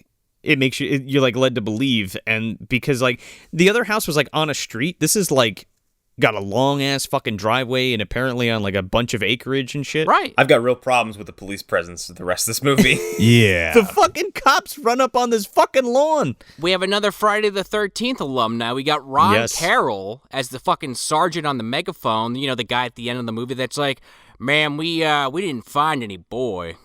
His little cameo, I guess. But yeah, they're inside, and like Jesse's been shot twice now by fucking Slim. Yeah, he got it in the arm and in the leg, and he's still walking around and shooting everything fine. Yeah, he's still lifting things and With no tourniquet, nothing. And that's a 45 fucking revolver, dude. Like, that's a big hole. that's gonna put a fucking hole, like a golf ball size hole in you. The exit wound. Slim corners him and doesn't finish him off. He, like, takes the time to, like, dig into his stomach and pull the skull out. I'm like, yeah, finally got the skull. What the fuck was that about? Yeah, he's like, looky what I have, and takes 5 minutes to dig through his own rib cage so he can get this. Why'd you put it up there in the first place, dumbass? Like, And if it's inside you, why are you fucking with this guy? Just kill them all and leave. yeah. Also, why would you show him? Like, wait, hold on. Right. You're gonna love this. Hang on. Check it out. But then it goes, like, full Tesseract for no reason that I could discern. It just, like, gets so bright that it's fucking stunned Slim for a second, I think. Is that like a power of good or something? I think it's a power of ass pull because we need to get the fucking story Wrapped up? Finished up here. It's weird. It's there just so that Jesse can be like, oh fuck, and then he just starts unloading on this guy with the rifle. It's just a window for him to shoot this fucking guy. And It this, glows, and Cedric Diggory and Harry Potter's parents pop out of it. They're like, do it. Oh, wait a minute, where are we? dude, it's fucking cool. He like shoots Slim in the head, and like half his fucking head gets blown off. But he's not done yet. He's like, I'm still here, motherfucker. Then he blows the other fucking half of his head off, and then all that's left is like his nose and his jaw, and then he finally blows that up too, and it's fucking really cool. I really wish that the jaw would articulate when it was the only thing left. Like kind of do a Jesus wept type thing. Oh, that would be cool. Yeah, I like that. This thing saying Jesus wept would be fucking amazing. It's like Britney Spears in that South Park episode. Or if it was like on the floor, like fucking wriggling around the face. yeah. And then the police officers who are outside, for lack of a better term, Christopher Dorner this fucking house, okay? Well, they get shot. They get shot, man. So he kills Slim, and then purportedly, and then fucking he goes into Gramps, and like he's like, "Oh, Gramps, are you okay? Here, I got the skull back." And he's like, "Oh, that's not gonna save me. I got shot once, and I'm a fucking zombie, and I'm gonna die anyway. All my dust is falling out of me. All my dust is falling out. I love you, great grandson." And he's like, "I love you too, Grandpa. Bye." By the way, your grandpa and great-grandpa were absolute losers. That's why we haven't talked about them once this entire film. This is that one-off comment where he's like, "Take the skull and get yourself something nice like I did, because I got to meet my great-grandson and do a lot of fun shit and like drive a Maserati and shit." I got to break my dick off in a young 20-year-old. Miracles happen. Wasn't fun for her, it was fun for me. Dreams really do come true. And then Slim comes in headless. He fires his fucking gun, and he misses Jesse, and he hits that fucking sergeant who's on the megaphone, and then they unload on the house. Oh my god, they shoot, like at some point he just says keep firing, and like there are like 20 officers just emptying ammunition into this fucking house. There's a fire going, and I'm like, this looks so bad from a modern point of view. It's fucking bizarre. They shoot the shit out of the house, and in the process like kill the rest of Slim, and then shoot a fucking oil lamp, and the fucking house gets lit on fire. And like the house is burning. Remember the first one? Yeah, because remember in the last movie when the house was lit on fire? Yeah, and the house is actively burning, and they're still shooting into the fucking living room. I was like, these cops are the scariest people in this whole fucking movie. Well, then Charlie comes in, flies in with a fucking train, and he picks up Jesse and Doc Brown, and he picks up Marty. Come on with me. I'm going to go back in time. We're just going to live on the Old West or some shit. Where we're going, we don't need roads. Ever. And then one of Charlie's kids points at his dick, and it's really weird. Yeah, oh, you beat me to it. Yeah, dude, like, I love this. I love this because, like, he's cornered, right, in the house. The house is on fire. He can't go outside because the fucking cops are going to shoot him to death. And he's just like, fuck it. Like, he just is like, yeah, whatever. And he grabs Bippy and he grabs the fucking pterodactyl and he fucking walks through into another dimension. Yeah, and then he buries Gramps there. What I love is, like, it's not with, like, beyond the realm of reason he could explain the situation or do so. He's just like, yeah, fuck it. It's too much talking. It really is, though. He's like, I tried that once already and look what happened. He's not very good at confrontations, it seems. It is like when you compare the endings of both movies, where the first one, it's like, oh, what a happy ending. He got his son back and his wife's there and blah, blah. It's like, no, he's going to have to sit there and answer so many questions that no one's going to believe. And in this one, he's like, yeah, fuck all that nonsense. And just gets up and leaves. I'm going to go live in Red Dead Redemption. Yeah, not even. Like, the alternate universe that has dinosaurs and the Wild West and fucking caterpuppies and fucking pterodactyls. The MDU, clearly.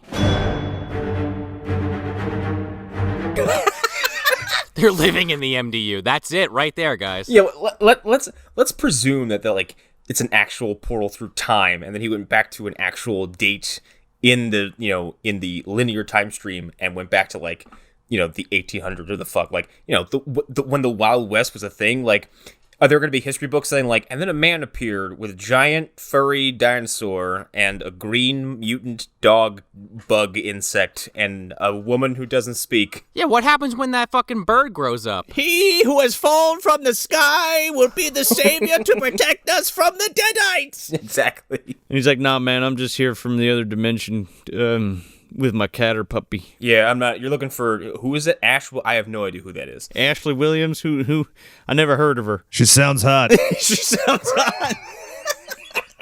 They all seem like totally content with this decision. Charlie could care fucking less. He's like, yeah, I lost all my money and my friends and had a pretty good thing going back at home. But hey, what the hell? I'm the third wheel. Remember that guy? Remember that guy stole your girlfriend and my and my booty call? Yeah, and they just fuck off in a covered wagon with the Aztec chick, the caterpuppy, and the pterodactyl. And the sad thing is, all these people had to go to these poor fucks' funeral because they never found the bodies, and they were all fucking crying over them, like, oh my god, I can't believe we left them, and then they fucking killed themselves in a fire. I can't believe the police shot them all to death, then burned the bodies. To be fair, I'd probably walk through that fucking door too.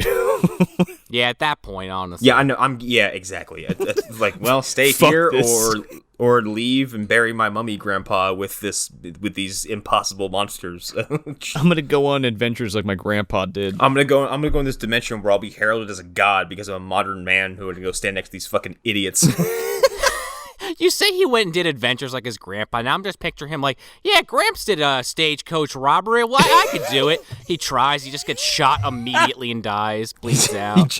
He goes to jump from his horse to a carriage and breaks both of his legs immediately and just leave him there. Get me some penicillin. It hasn't been invented yet there, Jesse. Ah, fuck. What do you mean I have tuberculosis? I need an aspirin. A what? Yeah, you got the black lung. You ain't gonna live too long. I really love the idea that he goes on like a Slider-style adventure through like multiple dimensions. He doesn't just stop in the Old West. Hey, man, he finds a fucking well, falls down it. Oh, my God.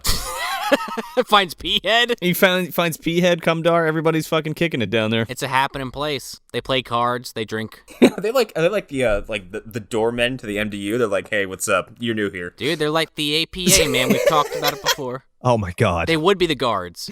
I love how, like, Jesse and his gang are just, like, part of the MDU now, but just, like, the wayward, like, travelers that are the nomads, fucking, like, like... They're like the peaceful version of John Hurt's crew. Yeah. They were definitely tourists, took a wrong turn at Albuquerque, ended up in this fucking chaotic realm of just, like, it is very much like how they established in Dark Souls, is like, time is convoluted here. Everything happens at once or not at all. I mean, I would argue that house, if it's not, being affected by John Hughes Buchanan or, Joe Buchanan, take your pick on that one. But if it wasn't like basically the Dark Souls hub, Connor, like if you think about the way this fucking house works. It's Firelink Shrine. Yeah. You just go to this portal to go to this place, that portal to go to that place. So where are we putting this, fellas? It's in the fucking dumpster.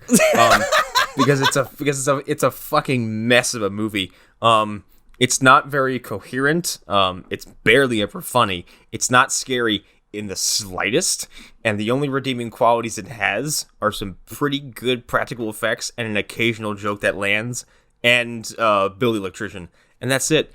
Like, compared to the first movie, where there was like you can trace a line through all the magical and supernatural shenanigans, this is just like it's like taking the knobs on an Etch-a-Sketch and just like chaotically moving them back and forth in random directions and just creating this weird zigzag nonsensical bullshit pattern. There are some times when the kid button mashes and kicks ass, and there are some times when the kid button mashes and gets his ass kicked, and I definitely agree with you. This movie is definitely more the latter. Yes, this is a movie where you're slamming the block button but not really knowing how to time it, and you're just getting your ass kicked. It's not very. It's like Joe said, it was written in 2 weeks, and certainly feels like it. There's characters that just show up and then disappear. There's plot threads that get brought up and then vanish.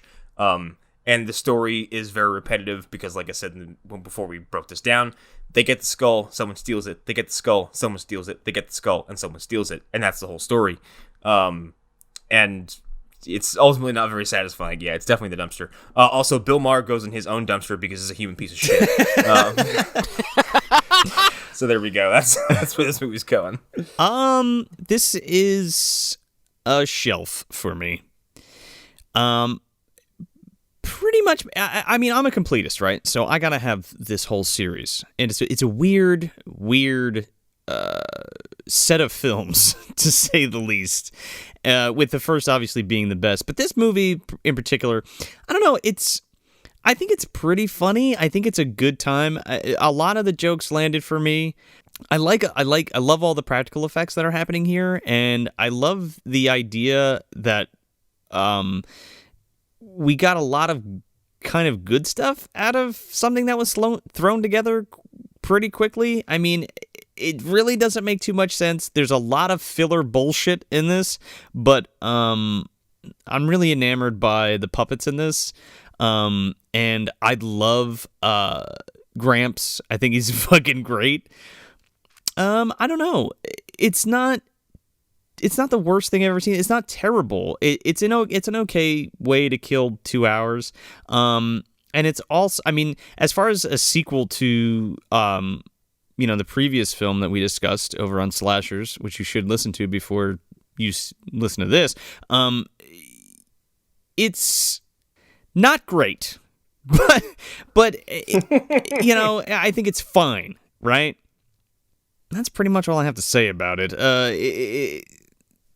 There's a couple of saving graces for it, but other than that, I think it's all right. But it's still on the shelf for sure. Yeah, it's definitely a dumpster movie without a fucking doubt. I will agree on a few things. I think the effects are really good for the most part. There's like maybe one or two things I'm not crazy about, but when you give that breakdown of how quickly they got this project up and running and made, I kind of can see where you're coming from, Joe, where it's like they did this basically in a weekend. So I'll give it a little bit of benefit of the doubt there. But I don't know, just like the comedy hits in certain spots. I think Gramps is great, but I think it's kind of like John Carpenter's Vampires on some level, except I like that movie, where I feel like that movie actually would have elevated itself even more if it wasn't called John Carpenter's Vampires. Like if we talked about that in that episode, how it would almost be better if you took him out of the equation. This movie, if it wasn't House 2, I might like it a little more. I agree with that. I still think it might be a dumpster movie for me regardless. But I definitely, just in the back of my head, I like House 1 a lot. And this is just such a weird departure. And, I like weird. I like absurd humor. But I don't know. It just didn't click for me in this particular case. Like that dinner scene is both hilarious to me, but also just so out of left field that it's just I can't wrap my head around it. But then you have weird stuff like Gramps feeding this fucking caterpuppy beer in a bottle, and him fucking around with tissues. So it's not the worst thing we saw. It's probably middle of the dumpster for sure. I would probably revisit it maybe down the road.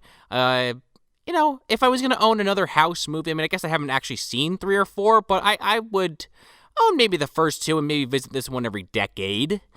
But it's definitely in the middle of the dumpster with a broken off, rotting, prospector dick right next to it. So, you gotta, kind of go in there and decide, do you want to get close to that thing as it fucking reeks to get this movie out?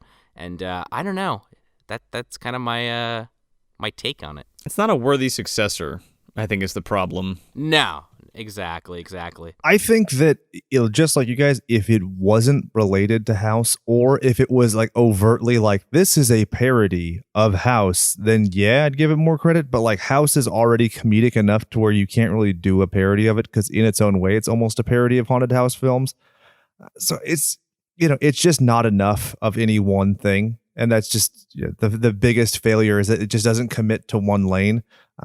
And the stuff that it does, it just doesn't do all that well. And I'm usually the guy who's pretty forgiving, and like I always try and like come up with the positive when it comes to movies and stuff. But I'm not saying it's bad. Like I don't feel like I was cheated or like I demand that moment of my life back. But at the same point, I'm like, I have no reason to watch this again except because I'm a completionist. So yeah, it goes on my shelf, but it goes on my shelf next to shit like I don't care about.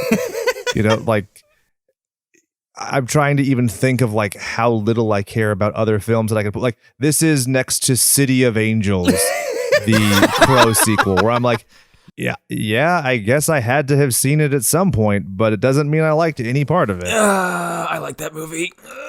It could be for you, Jake. We have this thing we bring up occasionally on the show, the egg crate on the side of the road next to the dumpster, because it's like kind of in between shelf and dumpster. It's like, there's things about it that I like, but I don't totally hate it either. Puppet Master 5 would be a good place to put it next to. Okay. Yeah, I definitely think like I'll keep it, but like I wouldn't pay for it. Let's put it that way. Like if this Sure. wasn't on Tubi for free, like this isn't going on my show. This is in my digital inbox or whatever the fuck. That's a good way to put it. It's on your hard drive. Exactly. And you clear off the space. You get rid of it when you need the extra space. It's it's not when you have to keep on. I mean, I gave you guys a forewarning in the beginning of this episode, but just in case you listen to this one first, definitely go over to the Slashers podcast, which is available wherever you get your podcasts, and listen to that first half of the Quarantine Up, where we talk about the first film, House. So we've kind of aforementioned, you can find us basically everywhere you podcast, and if you don't find us, just send me an email at slasherspod@gmail.com, and I will get us there. That only happened one time, but I was like, all right, fine. You want to listen to us on Podtail? Fine, weirdo. I don't think the people who work for Podtail even know what that is, but whatever. I have no idea what the fuck that is. Yeah, no, literally, I was like, oh shit, okay, my show is already on this. I just had to show them where to find it on this app that I didn't even put my show on. So there you go. But the show, like I said, it's a horror show, but we try and have as much fun as we possibly can, because quite frankly, like the world is glum and shitty enough. And I think that enough people know, like those smarmy horror fans, like I come from a world like, years ago, I was a huge comic guy. Like I still have over 2,000 comics, but basically I just collect digital now. But my point being is like, you think that like comic book guy is a prick, but then you like meet horror fans who are like, me, you haven't seen this. And they want to like condescend you and shit. Like, yeah, we're the least pretentious horror fans ever. Like the fact is, if I can introduce you to something, like that is so much cooler to me than like judging you for having not seen something. Absolutely. When like, I don't know if you've heard about this stuff. It's called the internet, which means that like everything exists now for everyone. And like, it's inane to me how somebody could like be elitist when it's like literally like I watched the 1977 House from Japan for the first time when we were doing the last episode because I just like could. It just was easy to find versus like me going in the 90s to like a video store and being told I was looking for MacGyver. So my point being, we'd love to have you. I have a foul fucking mouth, but I think I make salient points, and I think that the show is definitely worth it. If you give us a try and you hate it, let us know why. Like I would much rather have like a negative review that I could like try and work off of than just like silence. So I double dog dare you, motherfucker. This has been really fun, and I appreciate you getting together with us and doing this Quarantine Up, and we definitely got to do this again. Absolutely.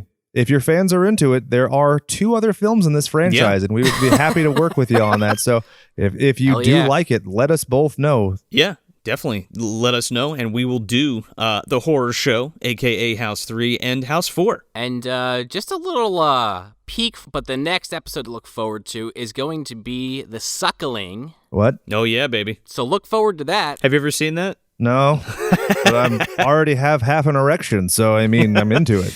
All I'm going to say is that the alternate title for the film is called Sewage Baby. Oh, isn't that quaint? Yeah, stay tuned for that. That's going to be our Mother's Day episode, I'm pretty sure. Oh, Jesus. No, it's not. Yeah, it is. Yeah, I believe it's May 15th that drops. Yeah, so for the month of May, I mean, you got to keep your eye out for that MD guide, though. You know what I'm saying? You got to go to that Instagram. Yeah. Yeah, we got The Suckling coming up for Mother's Day, and then we are going to have our resident artist, Dave DeForn, back on the show to talk Meteor Man. Fuck yeah. Looking forward to that. Yeah, that's going to be a good one. You mean James Earl Jones and some guy who fell into obscurity right after making the movie? I'm all about it. Perfect cocktail, right? Yeah. We had Dave on last year to do The Punisher with Dolph Lundgren, and that is a movie. It's excellent. What, you don't like women who can kill people with their earrings? No, I prefer sleepy Frank Castle, who sounds like he hasn't had an energy burst in 10 years. But he also has a butt crack, so I mean, I'm into it. Oh, yeah. He's got that. You can see his ball sack, too. Sweating in the sewers. She had hair knives. Knives for hair, fingernail knives, earring knives. At least that's how I kind of remember it. I was kind of going in and out of the whole thing. I put a beer bottle on an RC car. He did. Yes, he did. No, that movie fucking rules. So that's it. That's House 2 from 1987, directed by Ethan Wiley. Hey, everybody, if you want some more bad movie goodness, you can check us out at moviedumpsterpodcast.com. Subscribe to us anywhere you listen to your podcast, and make sure to leave us a 5-star review if you dig the show, because it helps us get out of the bottom of the dumpster and into more eardrums. Yeah, and if you're on the social medias, you can follow us at Movie Dumpster on Instagram, Facebook, and Twitter. I'm Joel Escola. I'm Sean O'Rourke. I'm Connor McGraw. And I'm Jake from Slashers Podcast. Thanks for visiting the dumpster. It's great. You just keep coming and coming and coming. Where the hell are they all coming from anyhow? I broke it.